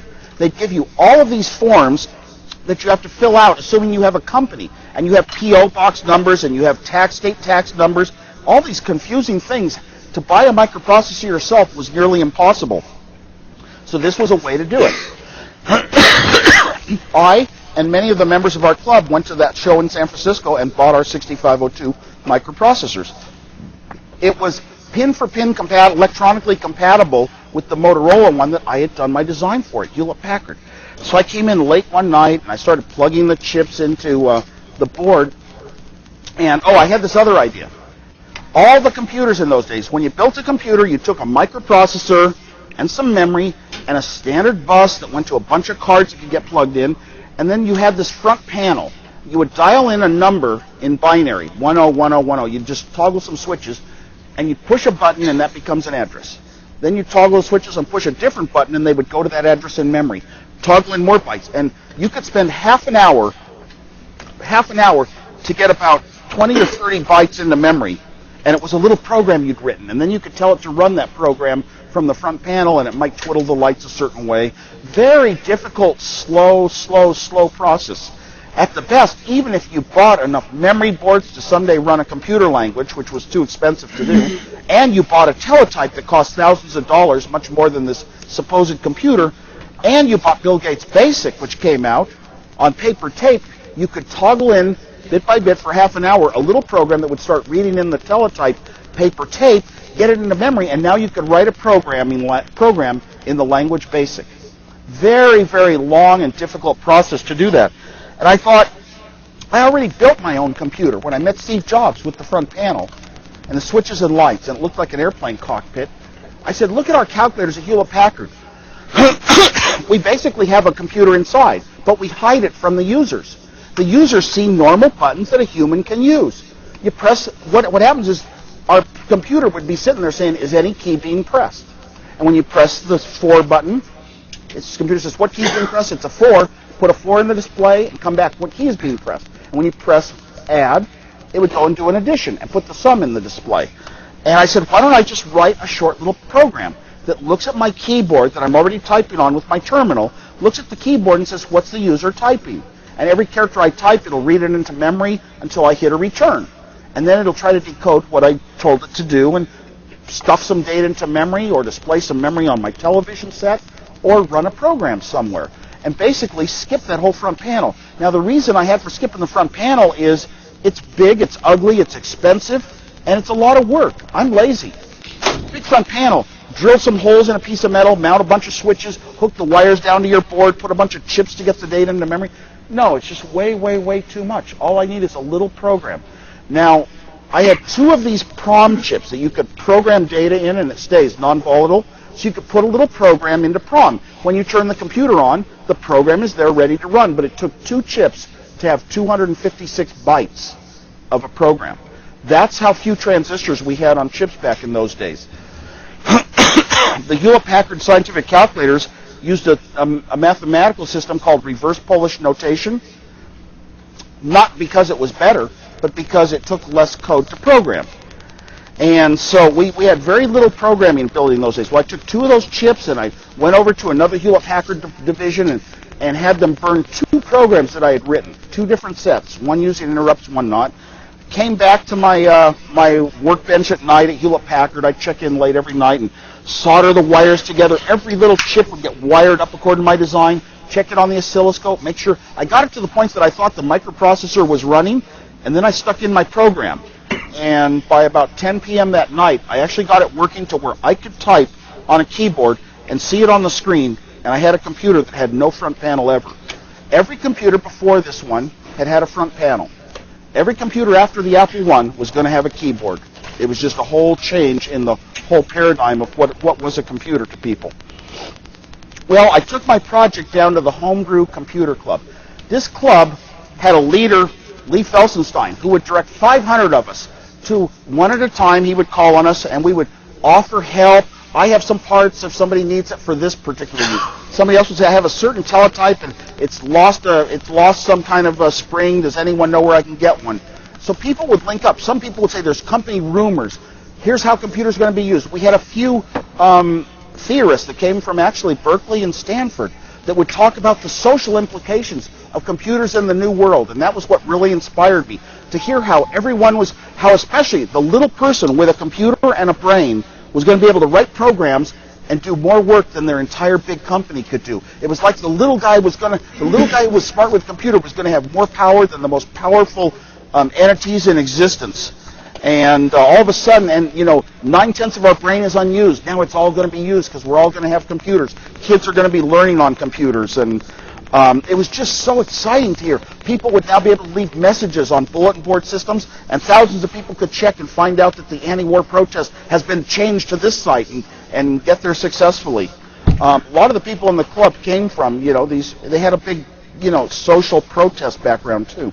But it was just so exciting that we were doing good for the world. We believed we were going to turn the world around and help, because the big companies like IBM, Hewlett-Packard, and others said, oh, no, we're not interested. This is just a little hobby market. It's going to go nowhere. These microprocessors are not really the future.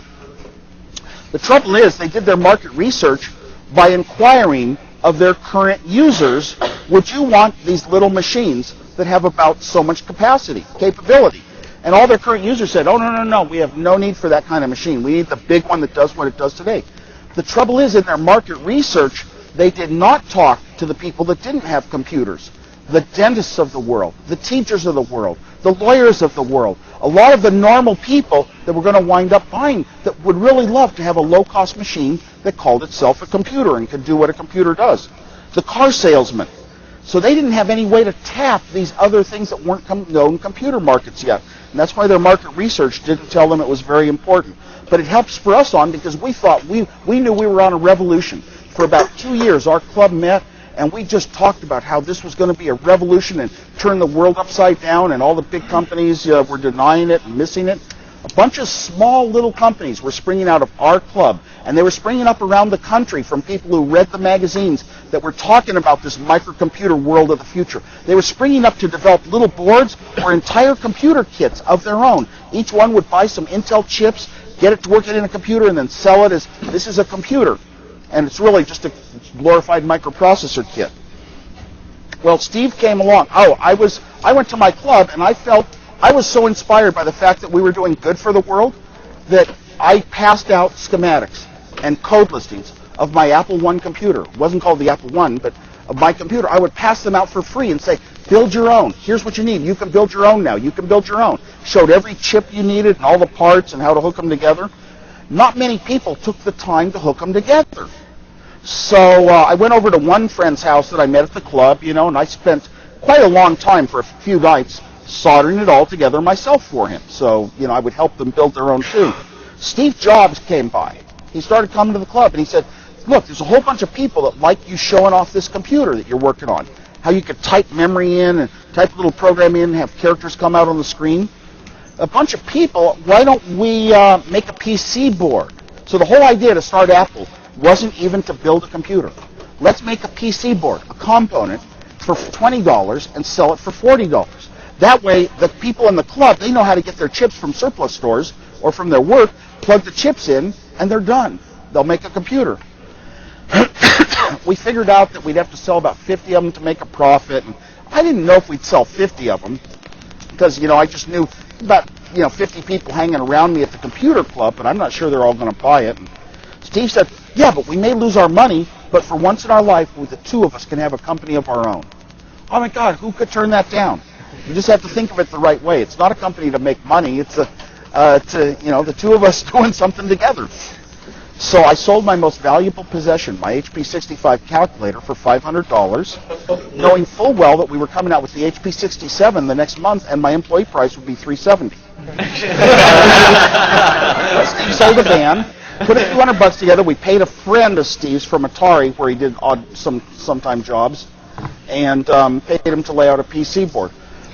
Backtracking just a little, Steve had gone off to college here, and I didn't talk about that, but while I was working at Hewlett-Packard, I would drive him up. He wanted to go to Reed College in Portland, Oregon, because Reed College had a physicist who had won a Nobel Prize, or a chemist. I think it was a physicist.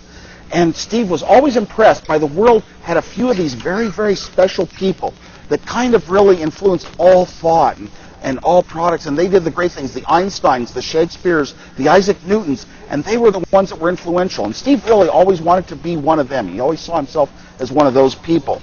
And that was his dream in life. So he wanted to hang around there, but when we got to college, I drove him up, and classes started. He wasn't going to any of the classes. He showed me a list, and he says, they want you to take this course, and this course, and this course, all these dumb things. I want to learn about Shakespeare and whatever, calligraphy and all these great things you can learn about in college, and I don't want to do this. So he would stay in a tent with his girlfriend in the dorm room and never went to classes. And then I guess throughout the time I would be up there to visit once in a while up in Portland, and he somehow found a way to stay for a couple of years without paying tuition, without paying any dorm fees. He could talk his way into anything. He's a very convincing person, and it really comes from a natural intelligence and a way of thinking things out quietly among himself and having a lot of the answers, being able to express things very well and get them across to other people, and having the answers to all the questions. And being very persuasive. So he stayed there, but then he came back and he got a job at Atari. And this was incredible. Atari was the company that was bringing arcade games to arcades, bringing video games to arcades. What a change in the world. How incredible. And here they were, right in Silicon Valley, right in Los Gatos, the town I live in today.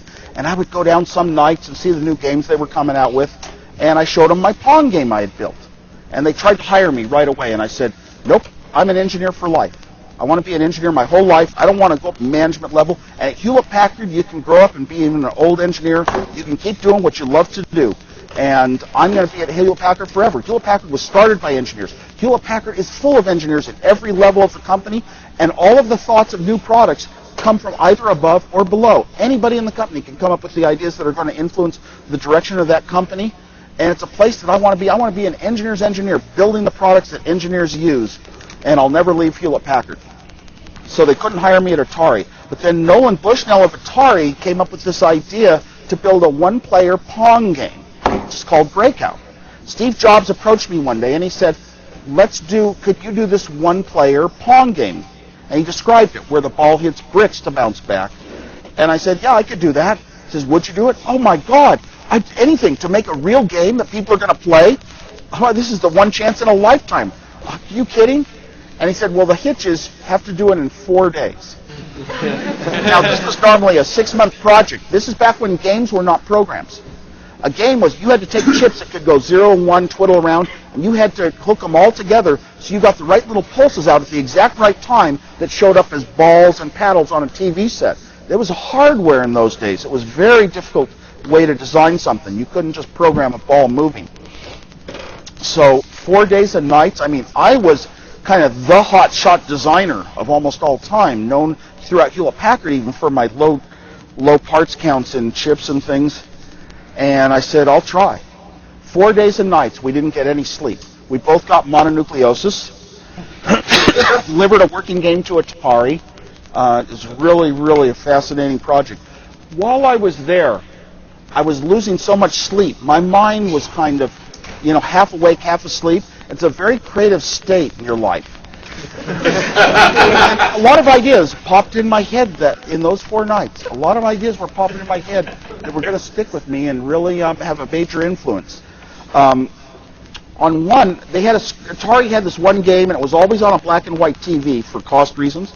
Little ball moving across, but they put some Mylar overlays that were red, blue, green, orange. So as the ball moved, it seemed to change colors. Red, blue, green, orange, red, blue, green, orange. It was just, the ball is changing colors, and it was so mesmerizing. I thought, wow, color in a game is just so great when they have that someday. And then, for some reason, an idea popped in my head. And I said, what if I take some zeros and ones in a little shift register chip, a little $1 chip, and I rotate it around at the exact right speed? I'll get a signal out that goes high and low and high and low and up and down at exactly a certain rate. And what if I make that rate exactly the rate of color television in the United States, where a signal that goes up and down, gradually up and down, represents red. And if it comes a little bit later in time, it represents blue. And a little bit later in time, it might be purple. And I said, well, what if I shift my zeros and ones around in this little shift register? I could make it come a little later in time, up and down, and it'll be red instead of blue, or purple instead of green. And what if I put more ones in than zeros into the shift register bits, the 4 bits? It might stay up more than it is down, and white is more up than down in American color TV. And what if I put more zeros in? It'll be sort of down more than it's up. It'll be going at the exact proper rate to make color on a color set, but it'll be down more, and that's sort of darker, so I'll have some dark colors. Dark colors, light colors, medium colors, and grays. And it was just a weird idea, and I didn't think it would really work, but it was neat, it was worth keeping in my mind. Another idea I got, Steve Jobs was again saying that they were going to use microprocessors soon in the games. And I'm thinking, wow, someday these games are going to turn into programs. You program a microprocessor to do 1 million things a second and to make the bits and dots move around on the screen. That's going to be an interesting day. Well, after that project, we didn't get paid too much for it, but let's see what came next. That was back in the past. Now I'm in the Homebrew Computer Club, giving away my schematics. Steve Jobs said, let's start a company. Well, one time he came back from Oregon. I picked him up at the airport, and he said, oh, by the way, when we did that game for Atari, the breakout game, Steve needed the money in 4 days so he could buy a share into an orchard up in Oregon. And I don't know what kind of orchard it was.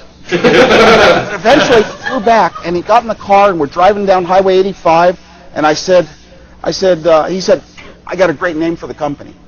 I said, what? He says, Apple Computer. I said, what about Apple Records? I mean, we're nothing. He says, well, that's a record company. We're a computer company.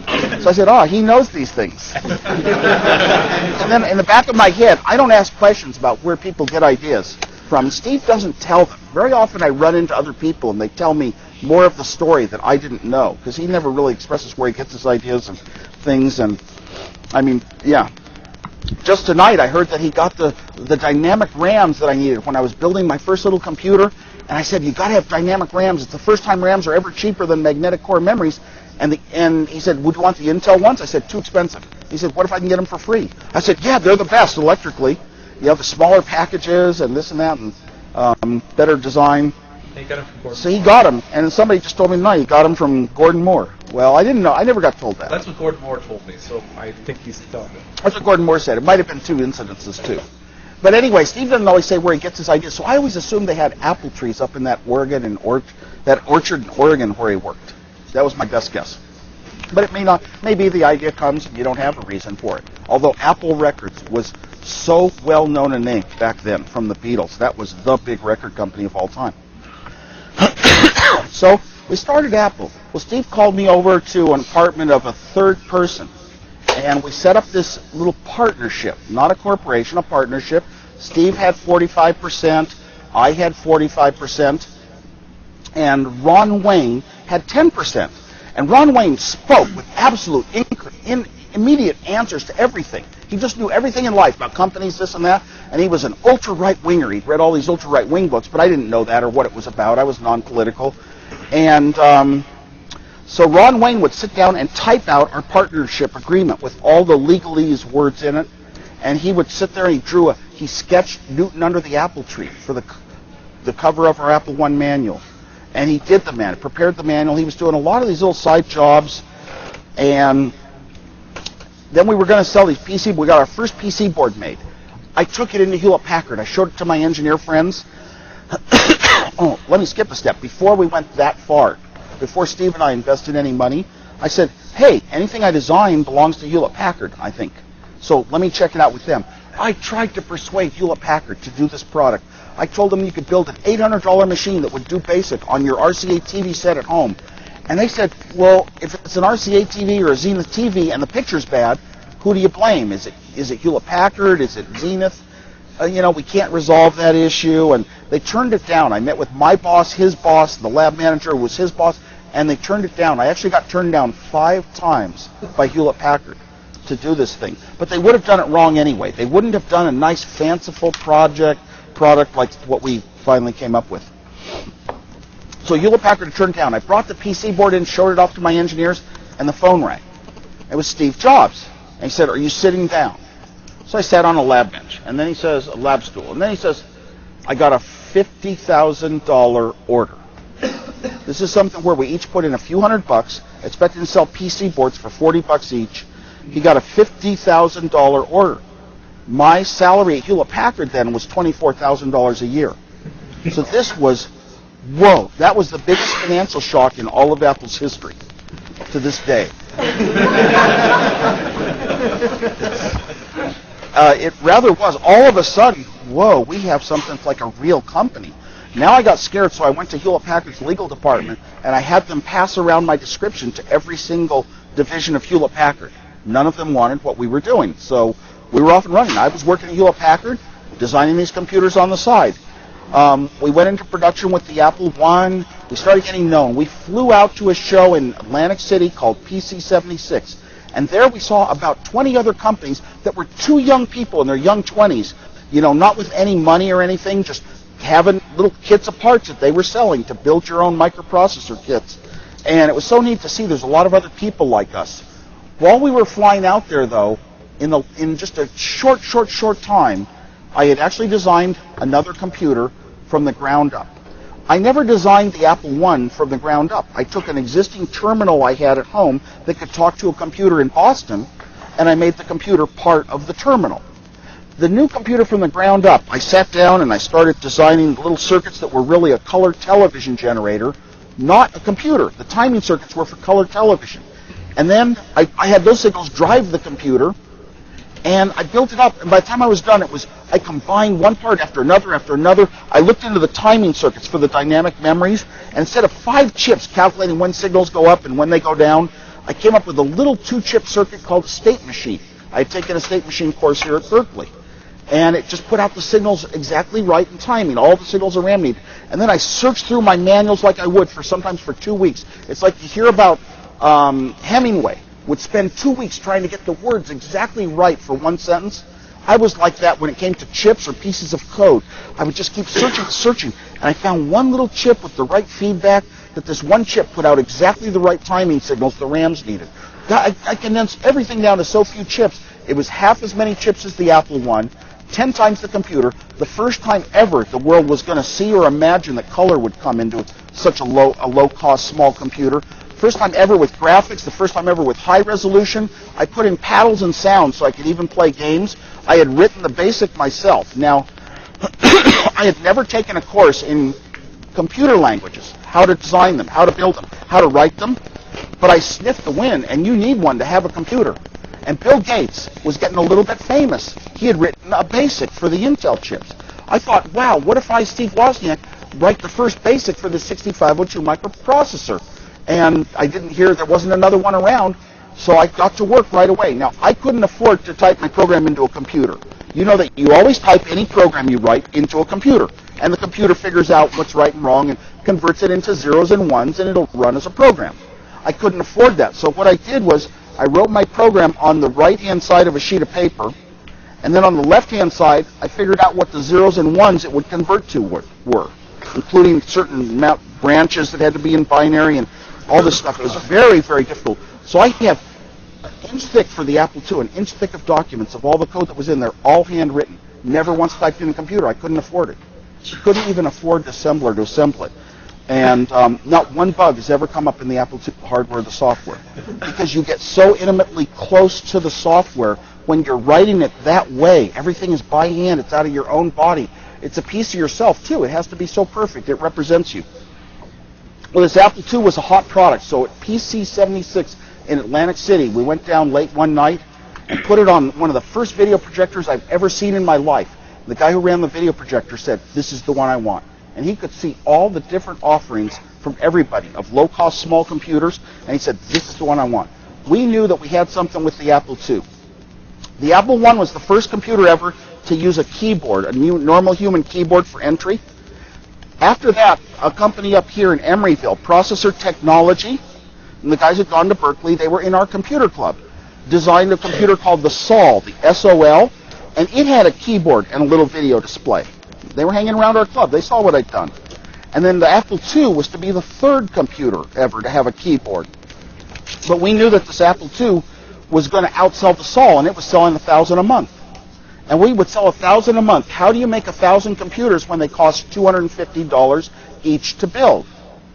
You need $250,000, and that's like millions of today's dollars. It's a lot of money. So Steve and I went to Commodore, and we tried to pitch them on this computer, and they said, "No, we do our own. People really don't want to pay that much for color and all that stuff." The trouble is, they didn't realize the color didn't cost us anything because I had designed it. It was almost for free. So then we went to Atari, and they were too busy with their first home Pong game. And then we went to venture capitalists, and they said, "Well, you're not really businessmen." I mean, they'd say, "What's the market?" I would say, $1 million. They'd say, "How do you know? How do you come up with that?" I'd say, "Well, there's 1 million ham radio operators, and computers are bigger than ham radio." Which is a little more obvious than anything, but it's not business school talk. So we finally got vectored onto this angel, Mike Markkula. And about the same time, Ron Wayne, who had 10% of Apple, sold out, and here's why. Steve had called me up for the $50,000 order for complete Apple I computers. We were going to build 100 computers for $500 each. Pricing them, we said, well, let's add a third. That comes to $667. I said, $660, $666. I have a long history of repeating digits in my phone numbers and the like, and so that's what we priced it at.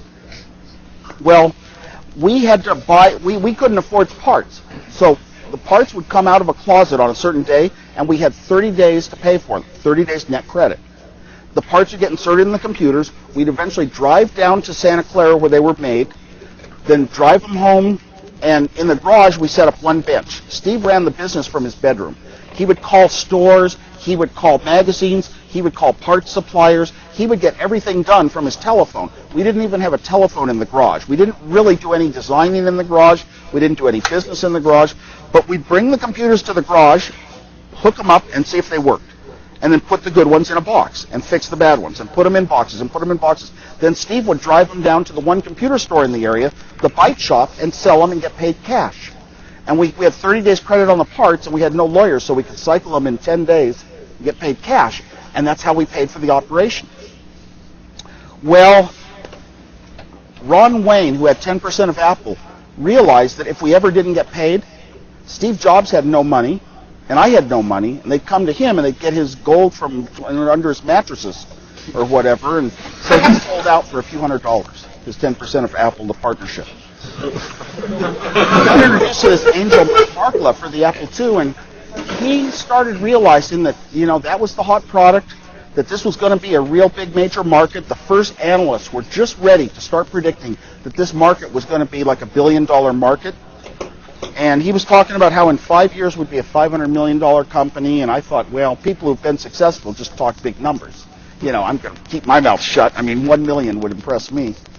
And so Mike Markla was willing to fund us, and it finally came down to he put in his $250,000, and he structured it. He said, well, the work I'd done was worth about $80,000, and Steve Jobs was worth as much as me, and that's $80,000. So $80,000 of his money would be for an equal share in the company, and the rest of his money would be a loan. And at least he had a reasoning, and he explained it openly and honestly. So he said that I had to leave Hewlett-Packard, and I said, why do I have to leave Hewlett-Packard? I've designed 2 computers in a year, and cassette tape interfaces, and I wrote a BASIC, and I did all these peripherals and demo software of all types, and I wrote articles in magazines and everything. And I did it all moonlighting. Why don't I just keep moonlighting and keep my job for life, my secure job with Hewlett-Packard, so I'll be an engineer forever? And he said, well, no, you've got to leave Hewlett-Packard. And he says, decide by Tuesday. So on Tuesday, I went down to his Campania with Mike and Steve Jobs, and I said, no. I said, I went inside myself, and what I want to be is an engineer for life, and I love designing computers and writing software, but I can do that on my own time. I can do it after work anytime I feel like it. Nothing stops me from designing computers. So I'm happy. And that was really the truth. And Steve Jobs went into a bit of a frenzy and got all my relatives and friends to start badgering me. You've got to take this money. It's a lot of money that's coming in, This is your big chance. And finally, one friend called up, Alan Baum again. And he said, Steve, you can be an engineer, become a manager, and get rich. Or you can be an engineer and stay an engineer and get rich. And it was when he said you could stay an engineer that it was okay. That was what shook me. I needed one other person saying that, because I was afraid, start a company. I can never be political. I can never push people around. I could never fire them. I could never tell them what they're doing is bad. I was just too soft of a person. So if I was running a company, I would be pushed out right away. But now he said you could be an engineer forever. Well, yes. So that day I left Hewlett-Packard and we started Apple. And I was going to be an engineer at Apple and nothing else. Never rise on the org chart. Didn't want to. I haven't risen on the org chart to this day. Just didn't want to, get into a lot of those political aspects of a company. Now that we were in business with the Apple II, heading for business, we had decided Steve wanted to build the first plastic case ever for a computer. It had never been done. And to build a plastic case, heat tends to stay inside. And my power supply would be a little hot. So we got a better power supply designer from Atari, Rod Holt. And we hired him, and he designed what's called a switching power supply. Runs very cool, high efficiency, and that way we didn't need a fan. It's funny, because that first product, Steve had a reason to avoid the fan, and he stuck with this philosophy of no computer should have a fan. I mean, nowadays every computer needs a fan, but he really fought it in Apple for a long time. It's a lot of things that you do early in life, you kind of stick to those same methods. For example, when I first met Steve, back at the high school, he would sit there and do claymation videos. Take a picture of the clay, move the clay a little, take another picture, and it looks like these animals moving around or whatever. Well, what's he doing now? Pixar. It's so much that story of little early dreams, that really come to place later on in life. Well, we finished up the Apple II. I had to finish up some code and test it and make sure it was exactly right for shipping with the Apple II. It was the first product ever to use the new 2K by E ROMs that were coming out from Cinertech and AMIs, and AMIs didn't come out in time, so we used Cinertech. First time in the world. 4 of those ROMs made 8 KB of software. So when you turned on the computer, it went beep, and you were running a program, a computer language. I mean, there was no booting up time, reading in tapes, or anything. We did not have a disk drive. We didn't have a floppy disk. We didn't have a hard disk. We had your own cassette tape. You buy a program on cassette tape, push a button, and type something on the keyboard, and the tape would read in for a minute, and it would go beep, and now your program's in memory, and you could run it. So started out that when we came out with the Apple II computer, a bunch of people started writing programs, mostly games at first. They started playing with with little games that used my low-res graphics, and then they started coming up with some high-res graphics where rocket ships, you could have a lunar lander, and eventually we built a game at Apple where you could actually shoot down and shoot ships that were flying over. That level of game, I was seeing it for the first time being written on microprocessors, being written as software. One stage before we built the Apple II, I had this idea in my head. I said, could I possibly write a game in BASIC? Any fifth grader can program in BASIC. Any simple kid can learn to program in BASIC. What if you could write a game that's animated with things moving? Why don't I try Breakout, the one I designed for Atari?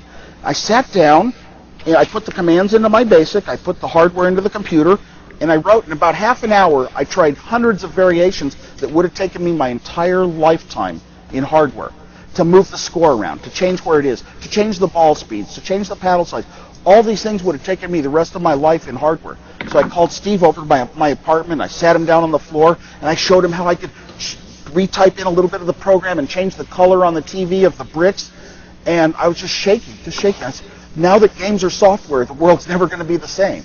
It was so neat to get to see, the start of these kind of changes that we're going to come to products that are made for people. The Apple II, we introduced it very successfully compared to every other computer in the world. It was the only one that at an affordable price, you could pull something out of a box, plug it in the wall like a hi-fi, and use it. And it really worked, and it ran right out of the box. So we had a lot of dealer agreements. Stores were coming into all the cities of the country one by one, and they all had empty space. We didn't have to fight them for having previous agreements with other distributors of other computers. There were none. So it was all wide open. So we had some of the best dealer agreements that were in the business. Mike Markula ran our marketing. For the first couple of years, 5 of us ran Apple as the staff. Myself, who'd done all the critical engineering. Rod Holt was our analog engineer that designed the power supply. Mike Markula, who'd put the money in, came in and did our marketing. Steve Jobs kind of did everything there was. His job was really to learn how to be an executive and run everything in the company. And any weakness anywhere, he would make sure that the right things got done to get the parts that were needed, or to get the press attention or whatever. He was sort of the high motivation to make this company a big deal. And we had a president we hired, Mike Scott. And Mike Scott really loved this new computer, and he came from the technology business world. He was our president until we went public. Very, very important public offering Apple's was, but you never hear about it. But he was so important to us. He made sure that everything that needed got done. He stomped on people. He ran the operations, set things up. They're really, I think of all the people who started Apple, I admire him the most. Well, Mike and I worked on the manual for the Apple II. And I thought, back at the Homebrew Computer Club, I wanted to give away computers because it was something good for the world. I thought, how did I learn about computers? I learned from the times companies sent me listings and schematics, and I could look at them and study what they had done. So I worked with Mike. We got into our manual the complete schematics with descriptions of how they worked, complete code listings, commented, everything that had been written just about. So somebody could look at this and see, this is how computers are built down to the very first chips.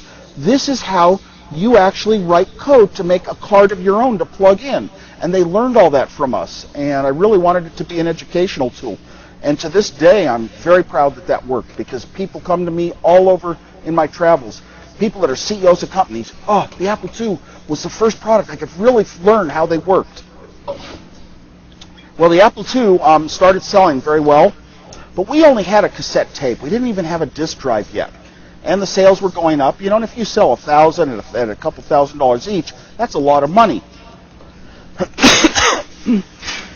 After about 1 year, some of the top needs in our company, we had written some software to try to get this computer accepted by people in the homes. It's a lot easier to design a computer that can go into a home, that's fanciful, that has color, that's easy to use. It's a lot easier to do that than to convince people it's needed. Thank God the press was on our side. All over the world, tremendous good articles about computers were the coming thing. These small computers were going to change life and change the world. Apple had to go out and market and show pictures and brochures and talk as though their computer could do useful things for you, like balance your checkbook, like teach your children. And we supplied cassette tapes with our computer that you would load in. It would run a flashcard program for kids, or it would run a checkbook program. Now, the checkbook program, you'd read the tape in, the program in for a minute, beep. Then you'd have to read your checkbook data in for a minute, beep. Then you'd have to change your checkbook and reconcile it on the screen, and then you could write it out for a minute, beep. It was too long. It was too much of a bother. So at one of the staff meetings, Mike Markula put up on the wall, the number one thing we needed was a floppy disk, so we could run programs fast. Number two, we needed a floating point basic. Now, the floating point basic was because we had done a checkbook program, and it didn't have decimal points in the basic I wrote. Well, Microsoft came along. I was working on a floating point basic, and Microsoft came along and said, here's one for the 6502 microprocessor. Who knows if they wrote it themselves or where they got it, but tried it out. I got them to put in some of the needed color commands and graphics commands. And I said, yeah, let's just skip that. Then we can move on to other things. We don't have to do it. And it was unfortunate because we had something like a 5-year license. By the time it ran out, our Apple II computers were all of the mainstream income of the company for ages and ages, even past the Macintosh introduction. Huge amounts of money were pouring into the company forever. This was the first computer that was going to sell 1 million computers even. And it actually took IBM about 3 years, 2 to 3 years, to even pass this up once they entered the market. Well, eventually the license for that basic expired. And we had to go back to Microsoft, and they sort of had us over the canister. We needed their basic, and I forget what we licensed to them, something really important. I think it was like the GUI for the Macintosh. So, I think that's what it cost us. I know it cost us really major way. So I've always regretted that I didn't write floating point basic the first time, but I was trying to get done first and have the first basic ever, So anyway, the floppy disk came up. And 1978, the first year, I think that was the year, the first year ever that in January they were going to allow, or it was January 1979, personal computers. There were 3 of us, the Apple, a Commodore, and a Radio Shack. They all came out around the same time. The Apple was first. They were going to allow us into the Consumer Electronics Show in Las Vegas, Nevada. Okay, I had never been to Las Vegas, Nevada. I've always heard about the lights. And so I said, if we get a floppy disk done, can we show it? And Mike Markula said, yeah. I didn't want to say, I want to go to Las Vegas. They would have let me go anyway, of course. But it was going to be marketing only in Las Vegas. And I said, what if we get a floppy disk done? It was 2 weeks away. You don't design a floppy disk, controller and all in 2 weeks. But I thought, wow, this will be my sneak way. I'll get to go to Las Vegas. Company expense. So Mike Markula said, yeah. I went in every single day over Christmas vacation, including Christmas, including New Year's, and a young programmer just out of high school, Randy Wigington, came in with me and helped work on some of the code, and worked out these weird ideas that I'd had based on a new chip before I left Hewlett-Packard of maybe converting the data that comes off of a floppy disk. It's like off of a cassette tape. It's just on one wire, one little signal that's going up and down, converted into data in 8 bits to the 8-bit microprocessor, 8 bits at a time.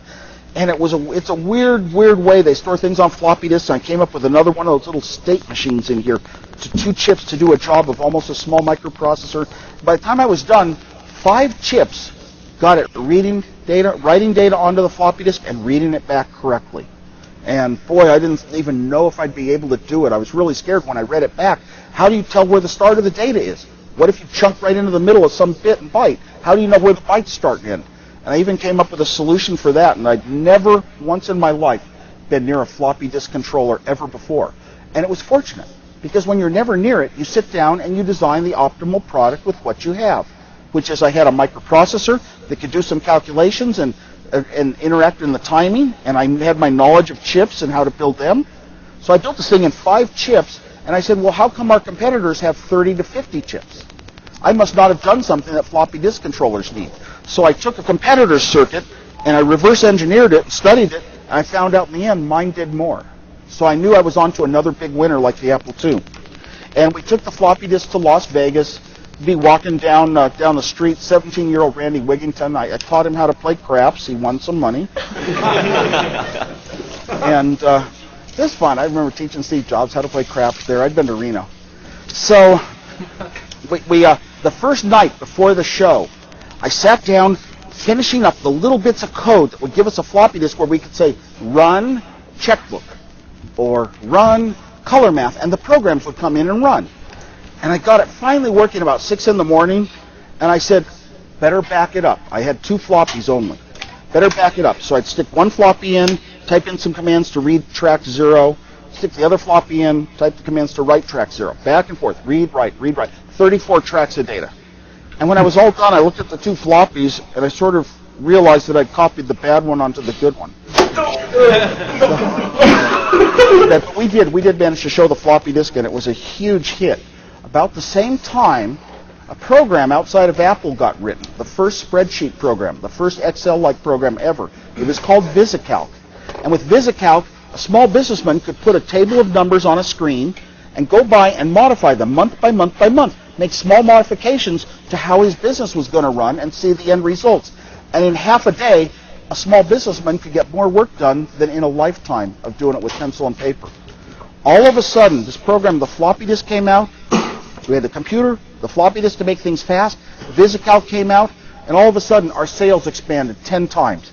Everybody was going to every computer store, and they wanted to buy the Apple hardware and the VisiCalc software. The Apple hardware and the VisiCalc software. Together, they made the solution that the businessman wanted, a way to evaluate how his business was going to do and what choices to make. All of a sudden, we thought this market wasn't going to be so much homes and games as it was going to be a business-directed market. So we started taking some turns around them. We said, why don't we, after another year, these businessmen were always buying an Apple II, usually an extra card of memory for more bigger spreadsheets, and an extra card that would let them have wider screen, more characters on a screen, because they could see more months on their spreadsheets. So we said, why don't we build this product, and we'll call it the Apple III. So we started the Apple III project inside of Apple to be our business machine. Around the same time, IBM announced they were going to come into the market. They had their first little machine, an Intel processor-based machine, and this was around 1980. Well, the Apple III, what we did was we built in the extra columns of display, 80 columns instead of 40, more characters across so you could see more months on a spreadsheet. We built in the extra memory, and we realized there's a ton of Apple II software in the world. There's thousands and thousands of programs that people like for the Apple II. There are database programs, there are dialing programs, there are tons of games, all this great stuff. Word processors. Matter of fact, the first word processor for the Apple II came about before our sales went sky high with VisiCalc and the floppy disk. Just before that, an old friend of mine, Captain Crunch, was in prison. He was crying, and I'm a sucker when somebody's crying. And his printer had broken or been stolen or something. I said, look, I'm about to buy a letter quality printer. I'll loan it to you. You'll have it to use. One of these first new, better printers that looked like typewriters, cost thousands of dollars. And I got it for him, and he wrote a word processor while he was in prison. It was called Easy Writer. So when he came out of prison, the Apple II sales shot sky high, and he had the only decent word processor. So he made about $1 million on that deal. He also got the deal to be IBM's first word processor, Easy Writer. So that's a bit of history. Things happen accidentally, a lot of times.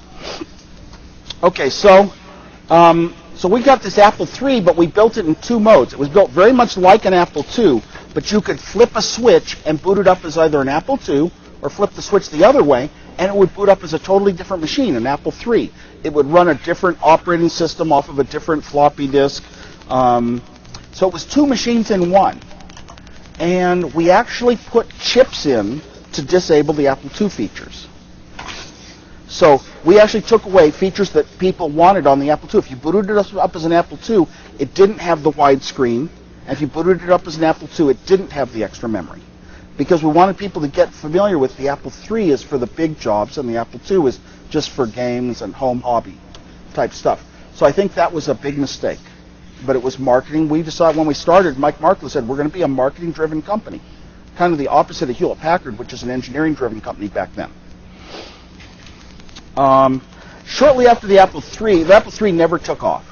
Never took off. For 3 years, 1980 to 1983, got to where Apple forced everyone in the company to have an Apple III on their desk. All the Apple II projects were canceled. The only projects in the company were for the Apple III, but it never sold. The Apple II was just pouring in tons of money continually, but there were hardly any projects in the company. You'd go to the outside world and you'd talk to the users, and the users were, oh, Apple II this, we got this new great thing. They were coming out from thousands of companies that had started making accessories, like the thousands of companies that make accessories for iPods now. It looked like a big world out there, and you come back to Apple, and all that anybody ever knew about was the Apple III. It was like they weren't even in harmony with the rest of the world. They didn't understand it. So, anyway, Jeff Raskin was a very important person. He came from the academic world. He had actually taught classical piano and the like. A lot of very good musicians turn out to be some of our best programmers. As a matter of fact, another one was Bill Atkinson. Bill Atkinson at Apple was one of these great programmers that every line of code had to have a reason and why it was better than any other way you could have done this particular solution. And he came to me one night and he said that Apple had turned down UC San Diego's Pascal system, which was a Pascal system that was universal with a little P machine, kind of like a J machine like Java. But it was a P machine that you could write it for several different processors, an Intel processor, a Motorola processor, our own 6502, and once you had that little kernel written, every bit of their code would run identically on each of the machines. So programs could be written that would apply to various different platforms. Well, Bill came to me and he said that, well, our engineering people had decided to turn it down. But he said, it's great, we could bring back one and show them it working. So he and I hopped on a plane that night, flew down to San Diego. We spent the entire night up with a few of the kids hanging around the computer lab, and they were working on the kernel, and I was adding the floppy disk routines, and Bill was adding some graphics routines. We flew back to Apple with a floppy disk, and we could finally demonstrate it at Apple, and Apple changed its mind and went with this code. It turned out to be important for so many years. So many programs got written using that Pascal system. God, I even used it when I came back to college here. So Bill was one of those artists in the company, but his friend Jeff Raskin had come about when Steve and I were thinking about starting Apple. Jeff came to the garage, and he told us that you can build a computer. You have a certain amount of power in the processor, and that a computer expert can always use it and get what they need done, but if you do a little bit of extra work, you can make it so that a novitiate, somebody who has never even used a computer, can walk up and figure out how to do things very quickly and easily, and that the best computers have the shortest manuals. So Jeff was the biggest influence on us thinking that way, and I thought, this guy is so bright. That is just exactly what we should be about, making things that a young person, a young fifth grader can use, as well as an expert. Well, Jeff suggested that we go down and visit a place he had worked and visited, Park Research Center in Palo Alto, where they had the GUI on display. This is I'm trying to get it right, probably about 1980. 1980, we went down there. And as soon as you saw the windows come up, now Douglas Engelbart had written a paper in 1963, Augmenting Human Intelligence. How do we make machines that can really solve the big problems of our time? And that was his goal, and he had written it way back in 1963. He had conceived of the mouse, of video screens that were nobody could imagine they'd ever be affordable back then, of windows, of menus, of the whole system, even hyperlinks. It's hard to believe what he did, but here it was in real practice in Park Center. And Steve would sit down with them, and once you saw this thing, like one window comes up, and another window comes up, another window comes up, my God, it's like you have 3 computers in one. That's power. I mean, I said, once you have that machine, you'll never go back to what you had before. It's a one-way door. Steve sat down and said, look, we were good at taking computers that used to be expensive and making them affordable to people. We think this technology, Xerox doesn't know how to make it affordable, but Apple could for the masses. And we got into some working agreement with them and sold them some stock. And some of their people left to help join Apple. And our first project was called the Lisa computer. But to do a GUI computer correctly took about a megabyte of RAM. A megabyte of RAM cost $5,000 back then. Our computer sold for $10,000, so it didn't sell very much. Steve Jobs got kicked off the program and wanted to outdo them, so he said, let's build a computer that uses a lot less RAM. Use Steve Wozniak type techniques to reduce the amount of memory needed and the amount of chips and everything, and get the cost down to where we can make the thing affordable. And I was on the project, the Macintosh project. So were all my best friends in Apple. And my best friends in the world are never the higher-ups and never the CEOs in life. They're always usually the interesting people that do weird, interesting things, that have a lot of ideas, that want to do things for other reasons than just money, especially. And here were these groups of people. One of them, Burl Smith, had never even gone to college, and he had become as good a hardware designer as I was. He just wanted to be like Steve Wozniak, and he was the designer of the Macintosh. And Andy Hertzfeld, who came from Berkeley here, would write the tightest, cutest little code to do anything in the world you could think of. Bill Atkinson did the graphics. Nobody knew till during all of his time at Apple that Bill Atkinson, who did the graphics for the Lisa, the graphics for the Macintosh, both those computers were black and white computers, and so he did HyperCard for Apple, and it was a black and white program. He was colorblind, but none of us knew it at Apple. Hertzfeld went to Brown. I found out later. So anyway, this was the Macintosh team, and it was all my favorite people. Jeff Raskin was heading it up, but then I had a plane crash. Taking off in a plane, I had a crash, and 5 weeks later, I came out of a type of amnesia. And the first thing I thought, as soon as I came out of that amnesia, I just phoned Steve Jobs and said, or I phoned somebody, I think probably Steve Jobs, so I said, I'm going to go back and get my degree, because I just realized I'll never get a college degree if I don't do it now. You know, and it meant something to say I got a Berkeley degree. So I took the next year off and went to college, put on some big music festivals, and you know, I don't know if any of you have ever heard of the US festivals. Yeah. Big, huge music festivals. We had 1 million people in San Bernardino, California over 3 days. Could have put on another one. September 2007. Just like the first ones, be true to the ideas of it's all about, you know, goodness and education. We're going to have education shows in tents. We're going to have a lot of computer exhibits in tents. Do it just like we did the first shows. But then I headed back to Apple, and I got into Apple and discovered, well, the place was all Apple IIIs, but the world was Apple IIs. But the day I got there, John Sculley joined us as a new CEO. Interesting story around this time. Former Governor Brown of California, I think it's Edmund Brown, was called Moonbeam Brown. A little weird in his thinking.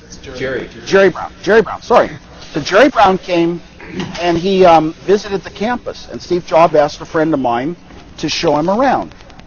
And so as he was being shown around, he was shown the Lisa project. He didn't really get any of this stuff. So he was being shown around. Everywhere this friend of mine took him, Apple employees were looking with a look of shock, you know, and later they came up to him, don't tell me that. He says, yeah, it's Jerry Brown. And they said, oh no. You know, that turns out that was the day they were going to announce the new CEO. Just by coincidence, the people were afraid of Jerry Brown. Resumes were flying.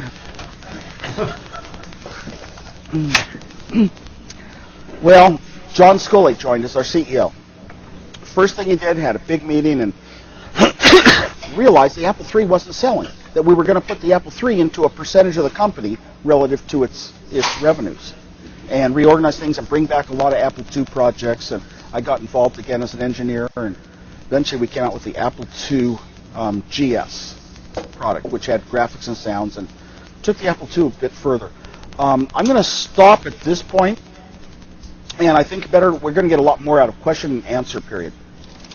So. All right, so let's take 5 minutes and we'll go from there. Thank you very much.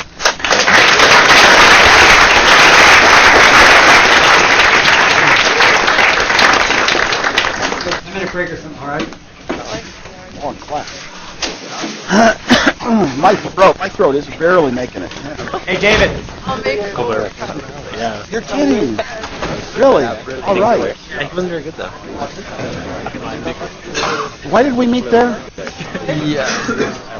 Yeah, no. Were you getting one? Yeah. Oh, all right. I got one. I wouldn't. The list is so long now. What'd you get yours for? Oh, the 360. Oh, yes. This is awesome. Yeah. Push it all the way back. You want a soda? I'm good. Got into the aspects of the architecture. I love that computer. You programmed the 1 0 can be relocated anywhere else and it still ran. So every address was loaded to a base register. And when we came out with the 16 in our Macintosh, I was so disappointed that our programmers didn't program that way. Saved a little bit of cycles. They programmed the correct addresses. And oh, it was just so beautiful. Oh, right. I was waiting to ask you. I wish my throat were in better shape. I could really do better. Okay. Hey, Patterson. Great. David. Oh, yes, yeah. I still am. I played this Sunday, and I'm playing next Sunday. Yes. Yep. Yep. I played a little hard this Sunday, and I had one good crash. Really, I love it when you tumble over and over. Well, I know I love to tumble. I love to tumble, and we have our helmets on. We're on grass. Yeah, my Segway. Hey, Patterson. Dinged up a bit. David. The fender really broke. Actually, I rode my Segway. It's Ed. I rode my Thanks for Segway. coming. I rode my Segway here. I parked on campus and I rode the Segway over to the parking lot where I was supposed to meet. Thanks for coming. That's great. Yes, it's a two-wheel device. You stand on a little base and. Yep. One day our group actually did a tour of the Berkeley campus. Easy, up and down hills, no problem. Oh, yes. Oh, hi.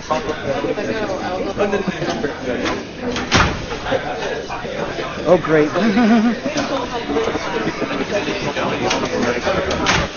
One of these expensive chairs. Of course.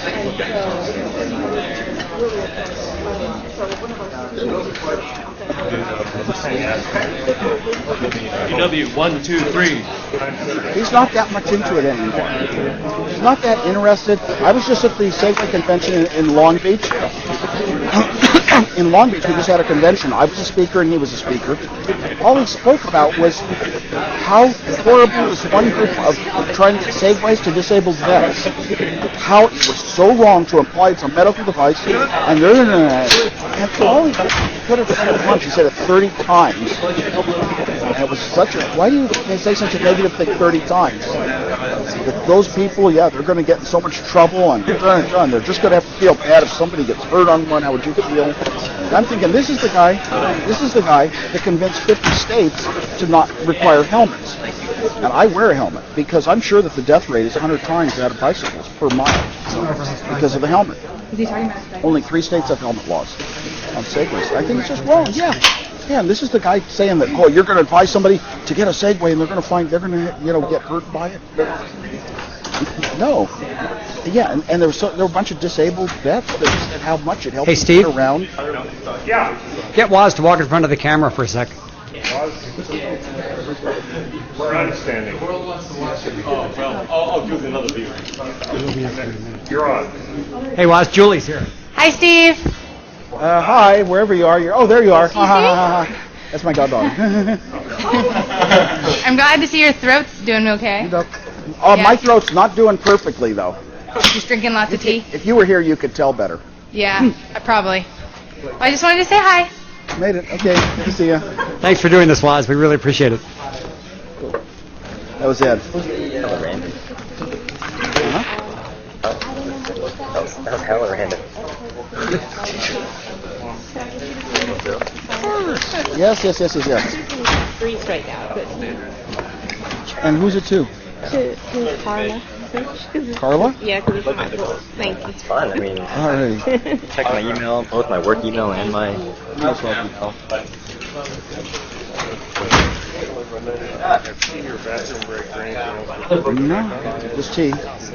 Yeah, the tea helps a lot. And I told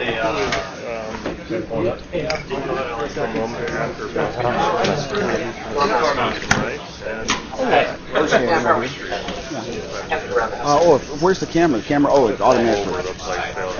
Oh, I thought the camera was pointed here, so I had to stand here. It's better that way, actually. It's like there's a whole bunch of cameras here. Oh, hi. He was at Berkeley? He's at Berkeley right now, right? Okay. Okay. Oh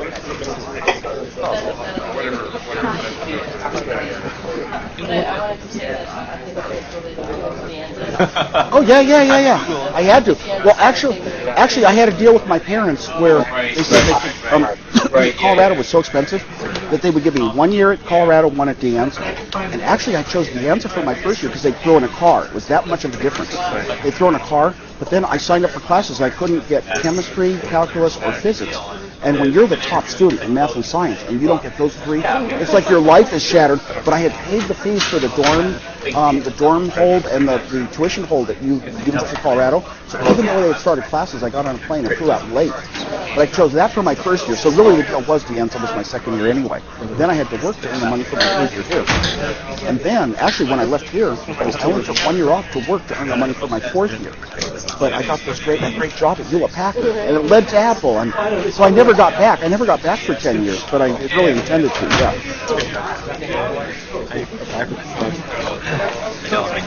Believe it or not, we haven't announced it. It's been Friday Moffett Field. No. Yes. Yeah, we looked at the original site, and then we had problems with the people who control it now. And we looked at an Indian casino down south, and the Indians weren't into it financially for all their improvements very much. So, Moffett Field probably. Yeah. So that was such a huge undertaking. Twice. 82 and 83. Well, I also had my first child. It was the first day of the first concert. So here I am opening it with less than a day old kid in my arms. That was tiring. I mean, it means, because you're up all night now. You have a new kid. You should know this. I mean, it was scary. It's frightening. One of the days, I had a house up on a hill overlooking the site, the one house on a hill. And I got up and looked out the window, and I saw that many people, and oh my, scary. Scary. But, well, by then I was wrestled. I'm only interviewed around real need for situations or I wouldn't even know how to talk in a bar. I guess like this, right? I don't know all that small talk. I have friends they just walk up anywhere and they know what to say. I don't know. People actually but then we have to find No, they were both. Yeah. It was at a county park, San Bernardino. And we had to spend a huge amount of money to make an amphitheater for 500,000 people. Today they have an amphitheater there now for 65,000. They moved the stage forward a lot, and they built seats. And now it's Clear Channel that runs it. after that we gotta do something. They do about 6 shows a year there. They actually still do shows. Ed? We built it. What's your clock say? What? Okay. My clock says 8:45, and I have to leave for a plane in 35 minutes, so let's go. All right. So we should Good. start thinking about getting back with. I've got a son who's Problem seems to be on your end. at University of Colorado. Another. He was really great snowboarding. He won a lot of contests, but less now. And I got my older son. They graduated in computer science. Carnegie Mellon. He's actually working for NASA on the hub. Thank God. Thank God they saved it today. Yes, they're going to do the rescue mission. It's political. Right in the government, they'll decide whether or not to allocate the money for this or that. And you're always on your toes. Which way is it going to go? The what? Want that one to go? Okay. Well, it's for the pen anyway. Yeah, well, mechanical is a good place to be. I think. Right now. Like what? One of these last week. Oh, okay. Having a break. Well, robotics, I think, is going to be the coming.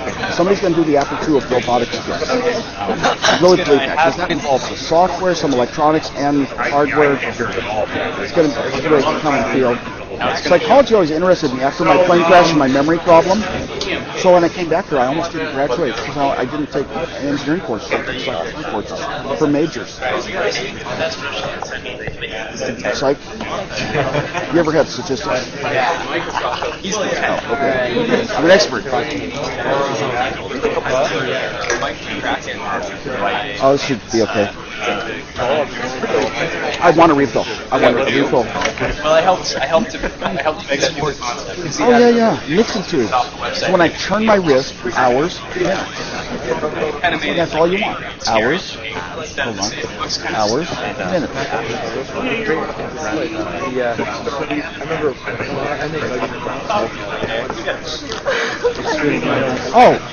When I turn my wrist, it'll show hours, minutes. They light up. Hours, minutes. Unless I got really bored. You can even program the end of it. Okay, let's sit down. All right.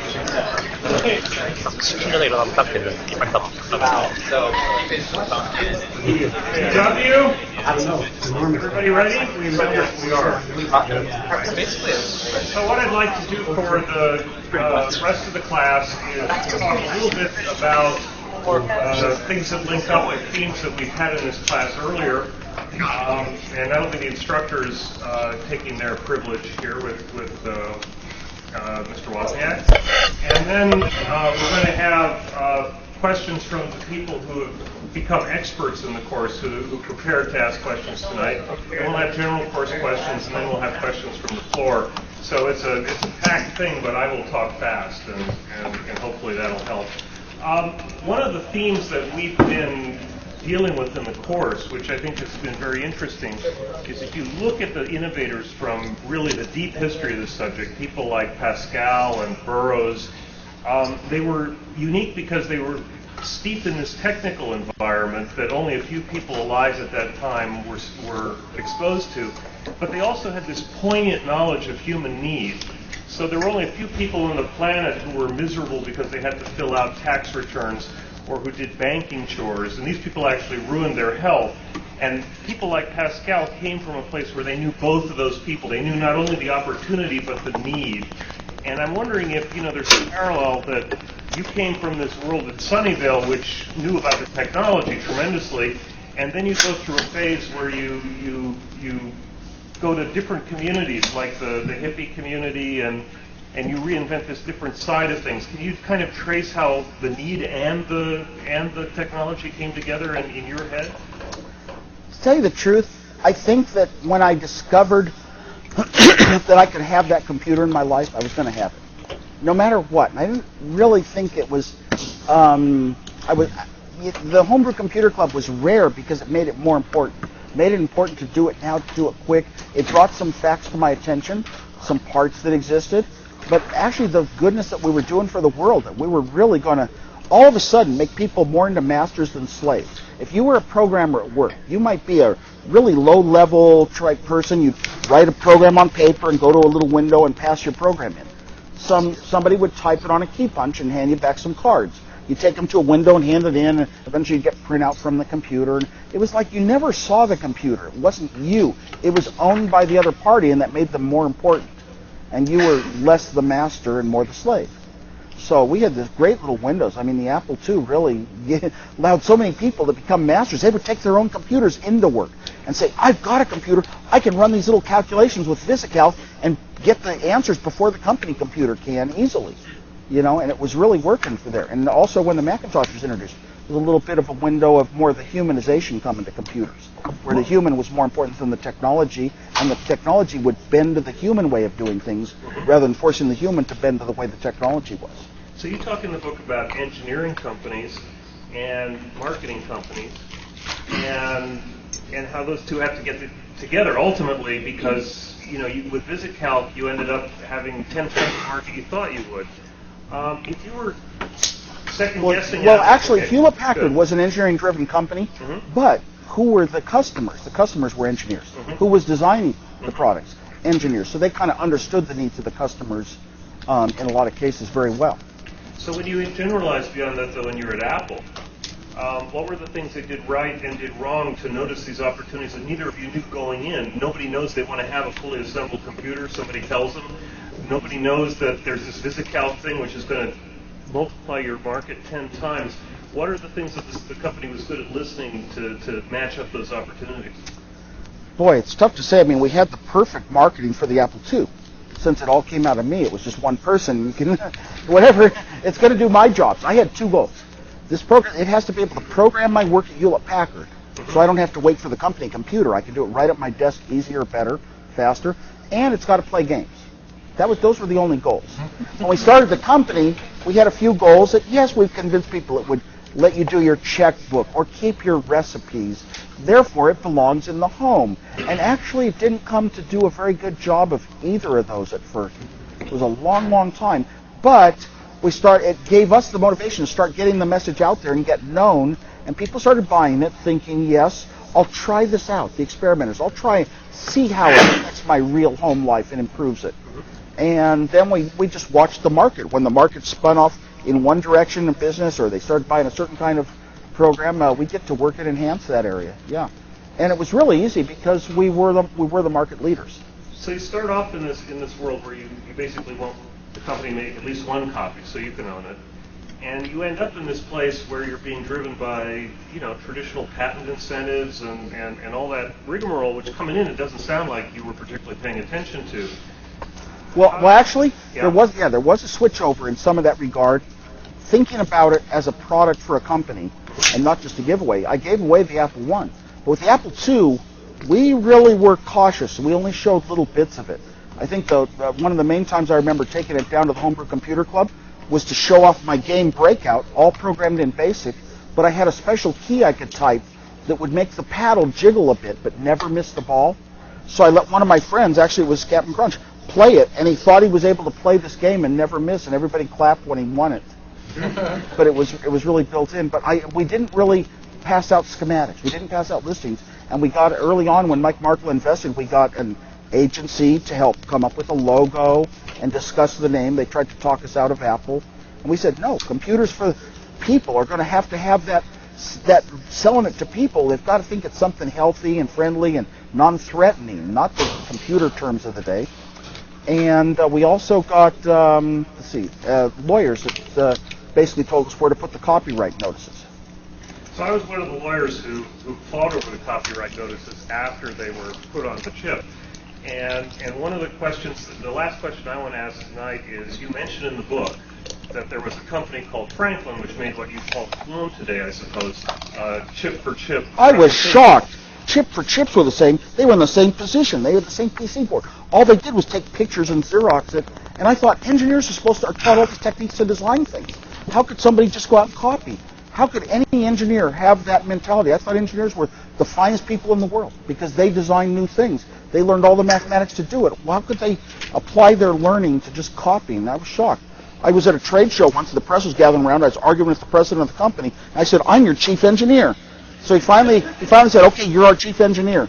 So I walked away happy. But I should have asked for my paycheck. All right, Berkeley's not going to do a better note than that, so I'm going to hand it over to Ed. Ed, what do you have to ask? So a couple quick questions. One is talk about VisiCalc and the Apple II. There were presumably, by the time VisiCalc came along, a number of PCs, microprocessor-based systems on which VisiCalc could have run, but it took off on the Apple II. Why was that? Well, there were only 3 personal computers out from the get-go. The Apple II with its color and graphics and high resolution and a huge amounts of memory on the board and slots that you could plug new devices like floppy disk drives in. Then there was the Commodore and the Radio Shack. The Radio Shack and Commodore, you couldn't even expand the amount of memory. If you bought it with 4K bytes of memory, you were stuck with 4K bytes forever. The Apple II, you could go up to 48K bytes on the main board and add more into the slots. VisiCalc needed more than 4K bytes of memory. It wouldn't even work with 8K bytes. So VisiCalc could only be done for the Apple II computer. A floppy disk operating system could only be done for the Apple II computer. Once those 2 products arrived, the competitors sort of went away. They had to redesign and come back with a useful product. So really, the expandability of the tools in ways that we hadn't really planned was the reason that it really took over the world with that VisiCalc product. Got it. So tell me a little bit about the profit motive versus shareware in your own mind, right? You in the beginning in the Homebrew Computer Club were giving schematics away, and presumably when you first started producing boards, it was not to make money, it was to make it possible for more people to have your your design. Did it bother you at some point that that there was a profit motive rather than a sort of distributed as widely as possible motive? The fact that there's a profit motive for products and computers doesn't really bother me.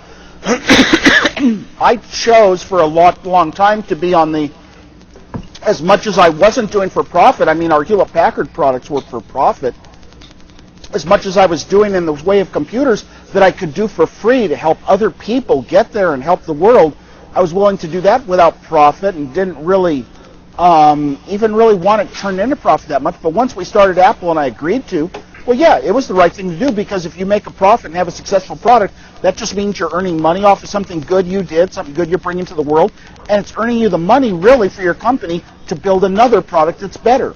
And then that one will earn the money to build another product that's better. It's really, you just can't, you give it away and you never have the funds to really do a second product very well. How many chips were in the Apple II?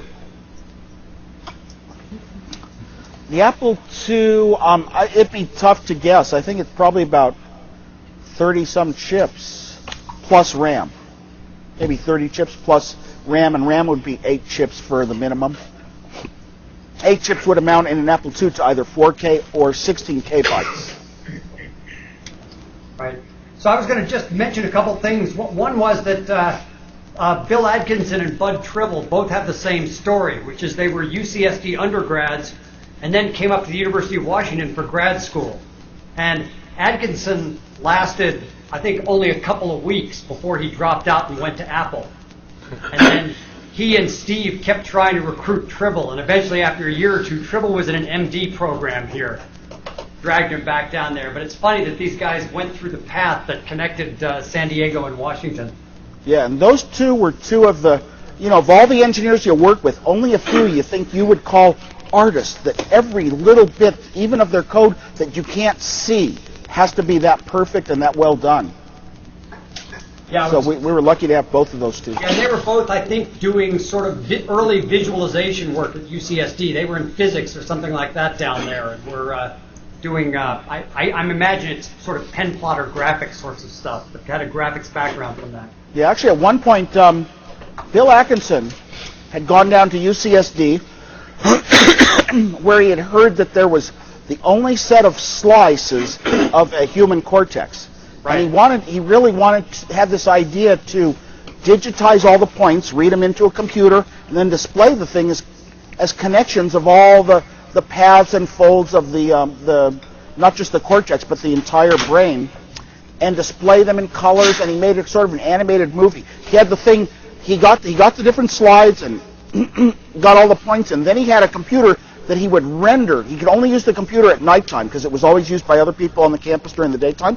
Only use it at nighttime, and it would render for 20 minutes and then take one frame. A camera would come up, it would shoot a blue, then it would render the red, then it would render the green. One camera would do that. Every once in a while, it hung up. So what he had to do was, and then he'd wake up in the morning and it had hung up on frame number 507.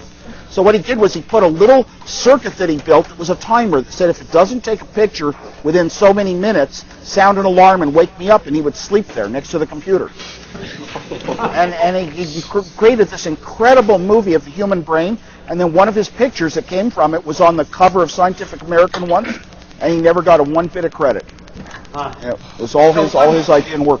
One more comment, and then I'll turn it over to Jeff. If I'm not mistaken, the Apple II was introduced in 1977, is that right? And was manufactured until 93, which has got to be the longest-lived computer design in production. I mean, obviously it evolved over time, but...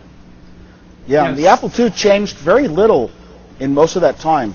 Yeah, only the Apple II GS was really even a significant change.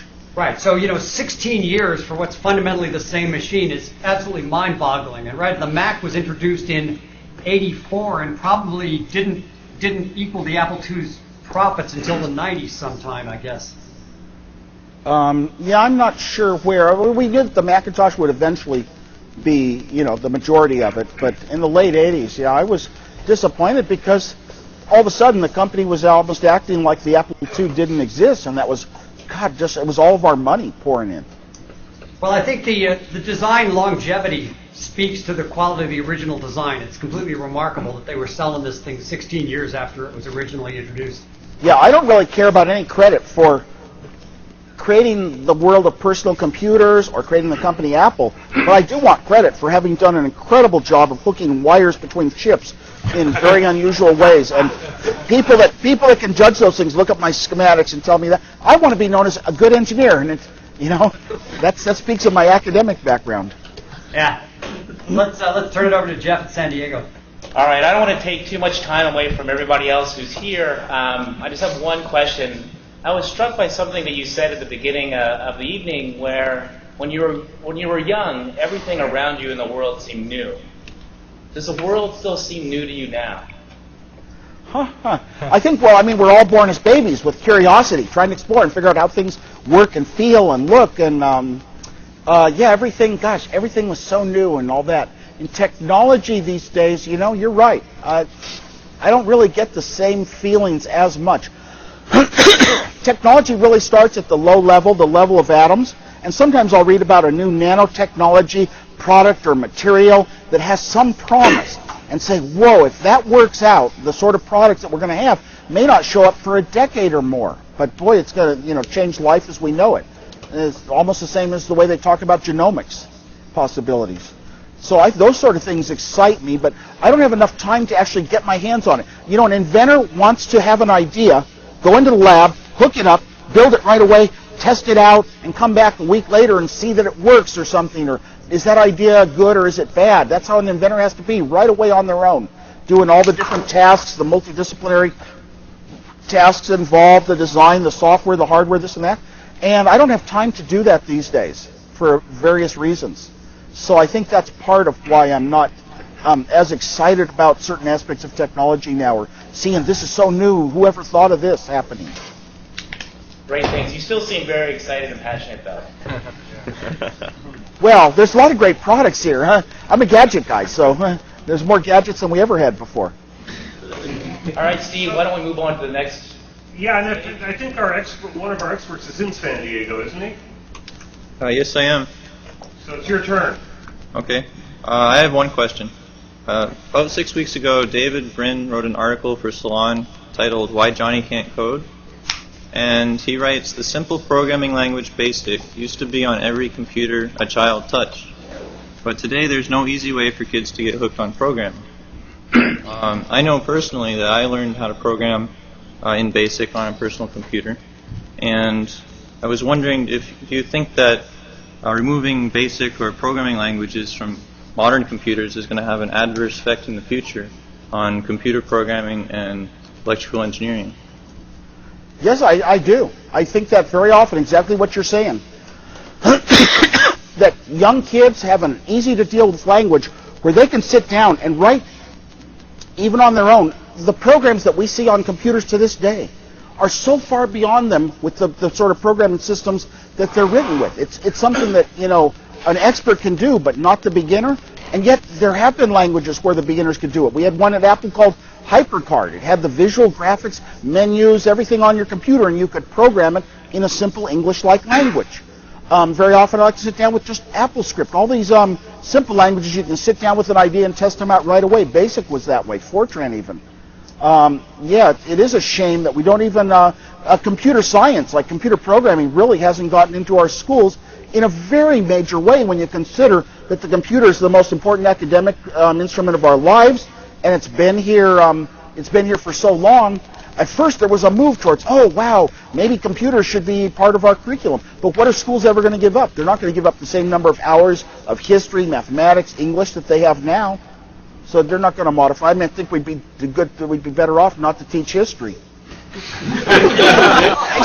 People say we learn from our mistakes. We learn from our mistakes and don't repeat them. But actually, we just glorify war, and every generation wants their own. Remember, this is a history class. And remember, I joke. UW is our other expert up there.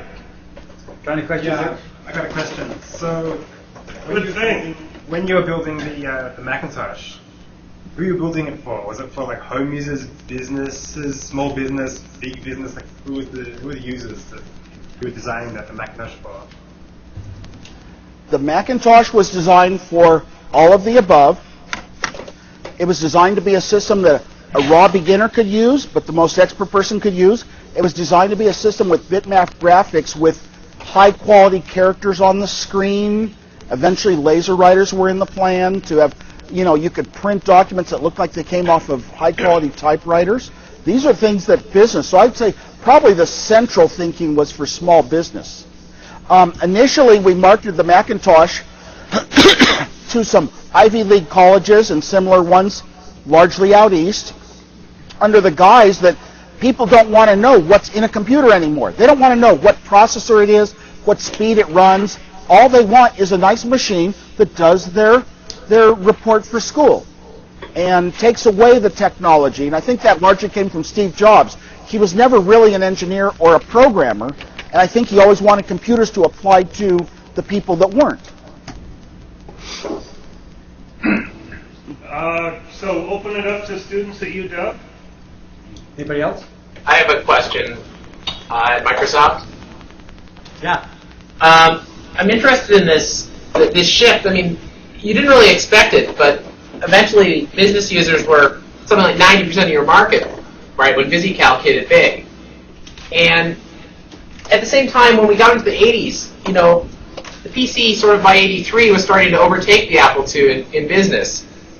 What happened there? Was it IBM's brand power? Was it they had a better microprocessor? Was it a mistake with the Apple III missing its mark? From the day IBM PC was introduced, they were really, I think, exceeding us in business. And the reason is IBM sold a lot of mainframes into companies, into the enterprise, and there were buyers that could just X off anything as being from IBM. It was pre-approved. So to order PCs, they had an easy ordering system, and they didn't really have that for Apple IIs. So the IBM PC was very popular in business. By the time the Macintosh came out, a program 123 came out on the PC, and it did the database, it did the graphics, it did the word processing, and combined them together. All right, was it the spreadsheet? Whatever it was, the business people had a tool that we didn't have the equivalent of on our computer, and they all flew to it. And it was a good reason to say, you always become a little bit of a bigot. Whatever computer you have, whatever software you have that you use, everyone should use the same one as you. You want other people to be like yourself. So all these business people had 123, and they couldn't give it up, and they started saying, well, the Macintosh is a toy because it has pictures on the screen. It's a toy. And really, it was just as powerful a processor inside. So it was a false image, but boy, they got that image across for quite a few years. It was a long recovery for the Macintosh to come out of that. But like the theory is, there are people that to this day think that a Macintosh, because it has graphics, couldn't do the hard, big, serious jobs, even though every PC now is a Macintosh. Do you think the 3, if it had looked a little different, could have held off the PC longer, or was IBM in business and that was the way it was going to be? We marketed the Apple III as the business machine against IBM. Yeah, but with the IBM, they were talked by Bill Gates into being open in the sense that the hardware would be open. So lots of other people could build accessories and software and work with their machine, and that was what made the Apple II so successful. And it's very true, although I don't think that DOS was open to where other people had access to it, but Bill Gates talked IBM into making the hardware open. That meant that Sanyo and Sony and all these companies had PCs, and they all ran the same system. It looked like a larger world. When you walk into a store and look at the music devices today, you see thousands of products for iPods and only a few products for any other music machine. You feel a lot more comfortable going where the mass of support is. Fair enough. So did you ever consider allowing Apple II clones? Did it ever pass anyone's mind? The idea of Apple II clones never once, I don't think, came up that I ever heard. It did come up in later times regarding Macintosh, I believe. I don't think Apple II, although every executive at Apple, myself being excluded, I felt that cloning was a mistake. And I think it was based on one of the popular business books of the day, and the author had come and spoken at Apple, that this cloning was just a way to, licensing our software of the Macintosh was just a way to reap very few of the rewards of it, and that really by being a hardware company, puts us higher up on the Fortune 500 list and all that stuff. Interesting. Because even if the profits are the same for the Macintosh operating system as the Macintosh operating system plus the hardware, when you build all the hardware and you buy all the parts and build the factories, you're selling it for a higher price. And you're not judged by profits on the Fortune 500, but by revenues. Good point. Students in Berkeley, we have to. I have another question from Microsoft. Sure. Thanks. Okay, go ahead. So, Steve, I'm wondering, I've been reading your book, and at one point you mentioned that building the Apple II before the Apple I was a real possibility. I'm wondering, I guess, what lessons you learned from building the Apple I that were applicable to Apple II, and were they valuable enough to really make it worthwhile? Oh boy, what lessons. The Apple I, you have to remember, wasn't really designed as a computer from the ground up. And the Apple II was. It was a far superior machine. When we came out with the Apple II, we did offer some PC boards alone, not fully built computers, just like we had with the Apple I, for a very low cost, like $600. And we also offered incredible trade back for anybody who had an Apple I. We'd buy it back for something like half of what you bought it for.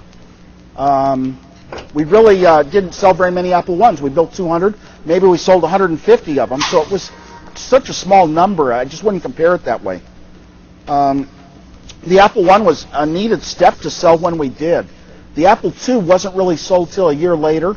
Although it was ready to be shown and it was completed when we started selling Apple I's, it still wasn't finished, ready to deliver with the right chips for the memory that I described, the 2 KB ROMs. There was a lot of finishing steps. Plus, we needed money to even start the Apple II. We'd sell 1,000 right away. We needed the money to build them. So how important to Apple II's success was the timing of its release? I mean, it sounds like that was pretty. It was pretty critical that you get it out when you did, right? The Apple II? Right. No. It turns out that there was one show in San Francisco that was a very good show to introduce it at. We got our plastic cases about 2 days before that show, put them together. Oh my gosh, we got them working. We had a lot of fun at the show. I don't know if in the book it discusses, I did a fake brochure that I passed out thousands of copies for a phony product. The other people at Apple didn't even know I did it. And I had a joke program on the computer. It would ask you your name and then tailor all the jokes to your ethnic.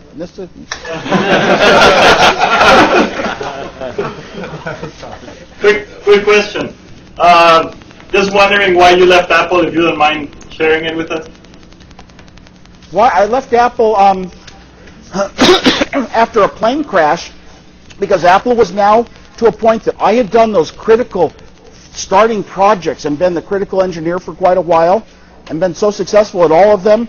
And now we had dozens of engineers and the projects were going on a different way. Apple's financial success didn't depend on me as much, and I really did want to get back to the year of college. I forgot to mention in my speech that when I left after my third year at Berkeley, I went to work because I wanted to earn the money for my fourth year of college. It's just that year of working stretched out to 10 years. So I really did want to go back to college and put on music shows, and I went right back to Apple. Then I left again because I wanted to start another small company. I like small groups of people, just coming up with a new idea. It was a universal remote control. That was about 85, 86. I left, and I haven't been back formally since. But I'm loyal to the company. Awesome. Thanks. Question from San Diego. Please. I have a question. You talked about proposing your design of Apple to HP, and they refusing the design. What do you think would have happened if they would go ahead with the implementation of Apple? And do you think that the large companies have ability and adaptability to adjust to market really quickly? Because most of the things in Apple were designed like the floppy drive was done in 2 weeks, and a lot of little cool ideas was designed by a small group of engineers. And later you went on to do the universal remote control was also done in a small group of engineers. So your general view is that the most innovative projects comes from a small group of people, or do large companies actually are able to innovate? Yeah, I believe that the world would have been hurt quite a bit if Hewlett-Packard had gone with my designs, decided to build it. They would not have been able to build the fanciful, imaginative product that would really stimulate people to own their own computer. As a matter of fact, it's in my book that after the Apple I and then we had the Apple II coming along, I showed it to engineers at Hewlett-Packard. One after another, they would say, that's the best product I've ever seen in my life. You know, and I still feel that way about it. But Hewlett-Packard by then had its own project going. Right there on my floor of my building, they had a project with a microprocessor and a bunch of people working on dynamic memory, which I had used, and a little tiny video screen, and I had just done video for full color and graphics and everything, and a keyboard and a tape drive, a more professional tape drive, and it ran the language BASIC. They had 5 people writing a BASIC. And I went to the manager of that project, and I said, hey, calculators isn't my life. Computers is. What I want to do, I'll do anything on this project. I don't have to, just because I've done it all, I didn't have to run the project. I said, I'll do anything, just a printer interface, any lowly job. I want to work with computers. And they turned me down. And their product was unimaginative and never did anything. I mean, it got marketed, but never sold. So, Woz, this is Ed. It seems to me in addition to the imagination component, there's a cost component. That is, HP had some notion of the sort of mil-spec nature of the stuff they shipped. I remember the early terminals they had back in the early 1980s. It were these enormous bulletproof things that cost many thousands of dollars. And so presumably they couldn't, on top of everything else, they never could have produced something that would have reached the home market at that period of time, right? No, totally wrong. We built calculators right here in my division. Well, totally different form factor, though, right? No? What caused them to build? You know what? Maybe it takes a little bit of imagination to put a plastic case on a computer, and Steve Jobs had it, and Hewlett-Packard didn't. I don't know. Yeah, okay.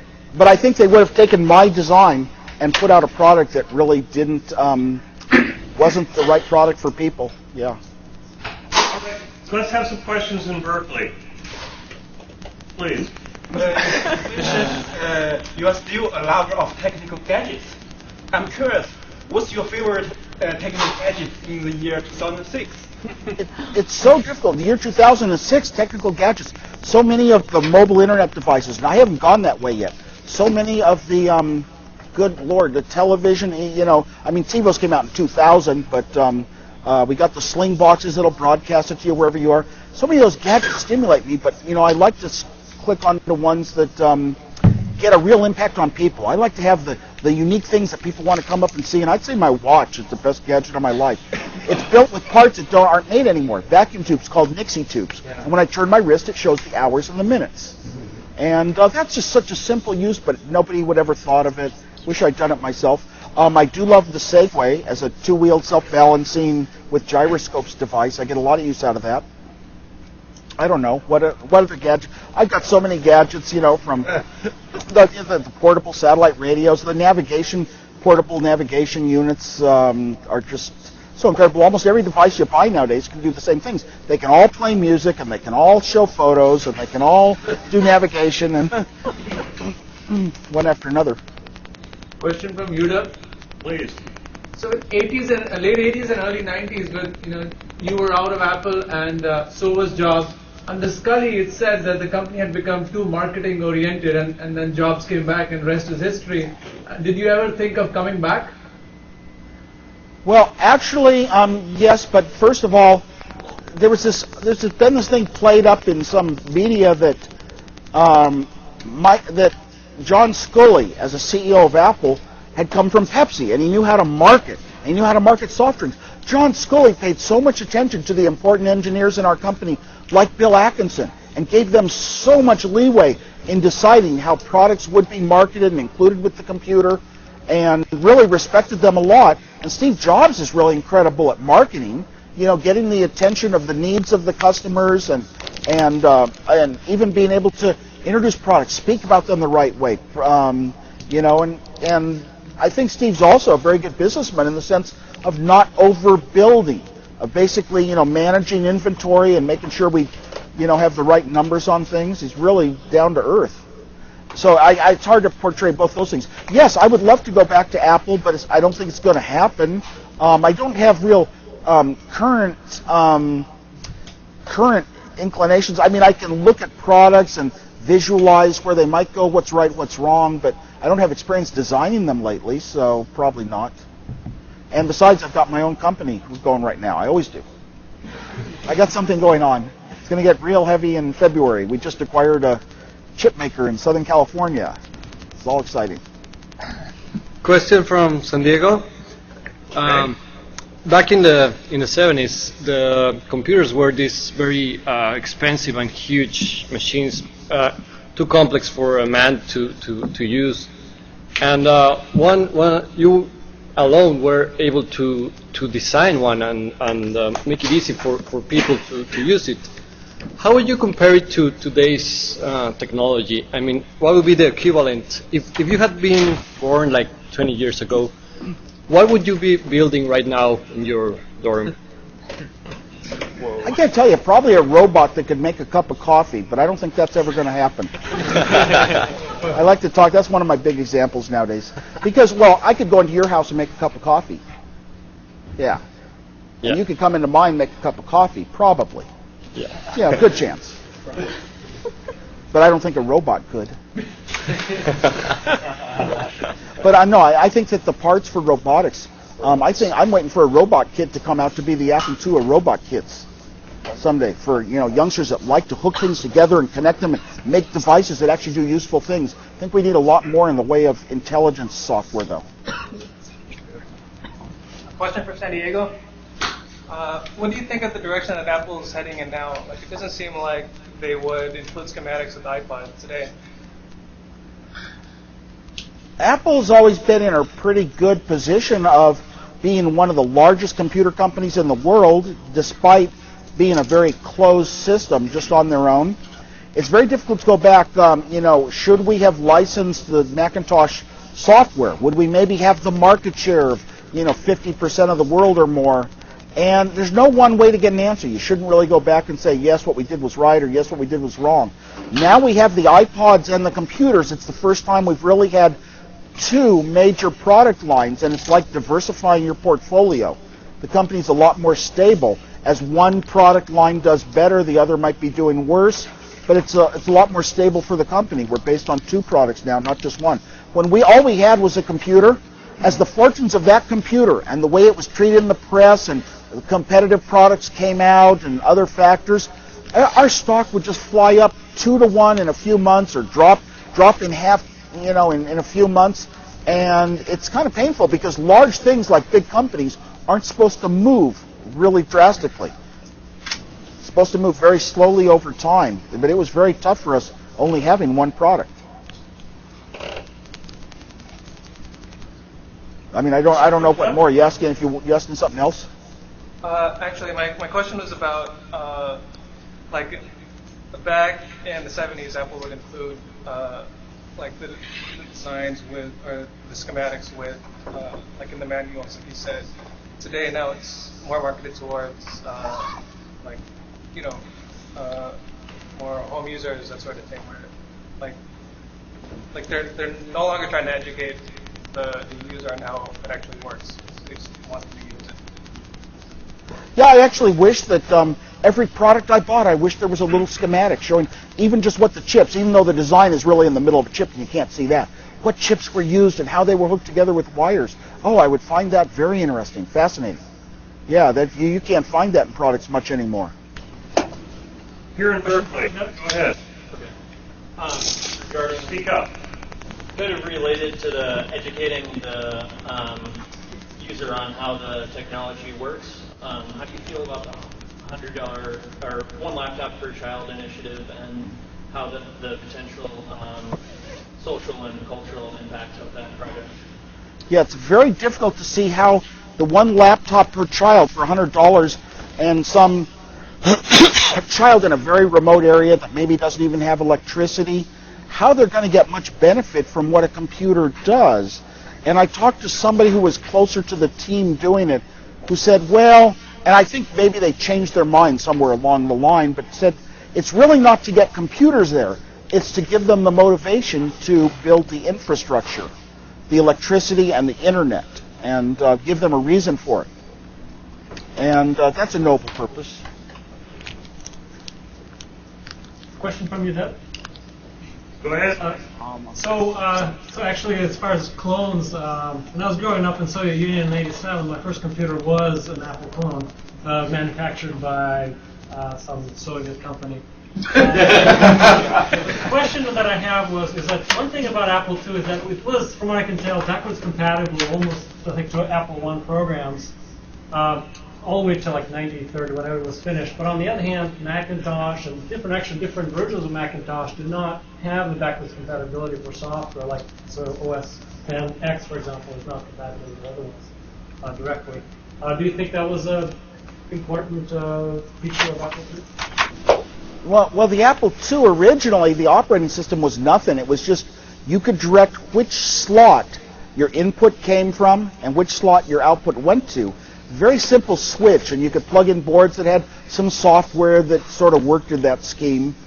But when we came out with a floppy disk, then we had an operating system that, pretty much didn't change over time. The first programs, even on cassette tape, would still work on on our latest Apple IIs we ever made. Macintoshes, it's hard to say if you can take early programs, but computers have changed so much over the lifetime of the Macintosh that it's hard to expect those early programs to have any chance of running again. Steve Jobs likes to always look into the future, both with peripherals that are coming, chips that are coming, ways of software, new programs, and looking into the future and stepping that way. We just changed our PCMCIA slot last year to a new PC Express slot. You couldn't buy any cards for it. People were like myself, were out of luck for a while, but that's Apple's way a bit, to not have so much backwards compatibility. And we're sometimes, accused of it as being wrong, but those of us pretty much in the Macintosh crowd accept it and don't really complain that loudly. Time for a couple more. Question for you, Doug. Go ahead. We had a nice presentation by Gordon Bell here several weeks ago, who, as I'm sure you know, is the architect of the PDP line at Digital. And his observation, along with some others, is that we're moving away from personal computers more towards specialty devices to provide access, like PDAs and cell phones and so on. And the applications will be hosted somewhere, much like the Google model. What do you think this portends for companies like Apple that are in the classical computing space? The thing is, we've made storage so inexpensive. You don't really want to distribute your, I think people could come to where they will distribute their music and photographs out on the web, but only if they can keep a copy locally. There's some things that are just too critically personal. You want it yourself if you could store it all on a $100 disk. So it's hard to say the personal computer goes away. Look at the iPod. Before the iPod, there were a lot of music devices. The iPod was the first one that wasn't a music device. It was a satellite to your personal computer. People have kind of come to accept the personal computer as their main center. It's the device that you're going to synchronize your your trios with and your media devices that are out there. Everyone is playing with the mobile internet devices, and I don't know. I see a lot of things being lost with that too. I still think the computer is the center, and I see it in the future going to be the center of your life and distribution of your media, your email, your movies, your pictures, and your music. Last question, but you're going to have to top that. I see one here in Berkeley. Yeah, you mentioned the iPod and Slingbox and TiVo as electronics that you like. Have you heard of the upcoming iTV, and do you think Apple will be successful in the living room? Describe the iTV. Streaming box that works off iTunes, connects to your TV. Oh, yeah. I believe in that very much. I think it was a little bit underdesigned because it only had the HDMI and the component video out. And those are both in use if you have, on a lot of the modern HD TVs already, if you have a cable box and a DVD player. So I think an analog output would have been nice to have on it. But oh yeah, everything till you get rid of a wire and it becomes remote. From your computer, you can now play your videos to your television set. Just like right now, I plug in my Apple Airport Express by the Hi-Fi, and I can just in iTunes select where my music's going. Is it going to my computer? Is it going to the living room speakers? Is it going to the bedroom speakers? Well, now I'll be able to send my video wherever I want. I even see on the someday your cell phone might carry all of your television and your accounts, and you'll just pick on it when you're in a house where it's going to go to. This TV set. You might have to put it in a charger for the battery to last. But no, I much like that. I think getting rid of a wire is freedom. And the way to get to the television set, sure, I've run HDMI cables to my computer. I've run VDI, I've run all these different cables to the computer, and I just do it once, and I just don't hook it up again. Do you think the iTunes video store is going to be as successful as the music store that they're selling? Is the iTunes video store going to be as successful as the iTunes music store? That's hard for me to judge. In my own case, no. I subscribe to a few of them, and I don't really have the time to spend watching them on my iPod. I'll watch them on the computer sometimes, but I'm so short of time, it's hard to say. I can listen to music when I'm short of time because I'm doing other things and listening to music, but I can't watch a video unless I have full time for it. So it's hard to use me as the example. Okay, Lo, we've worked Mr. Wozniak about as hard as we can in good conscience, but it's been a wonderful evening, and I'd like to thank him now and all the team.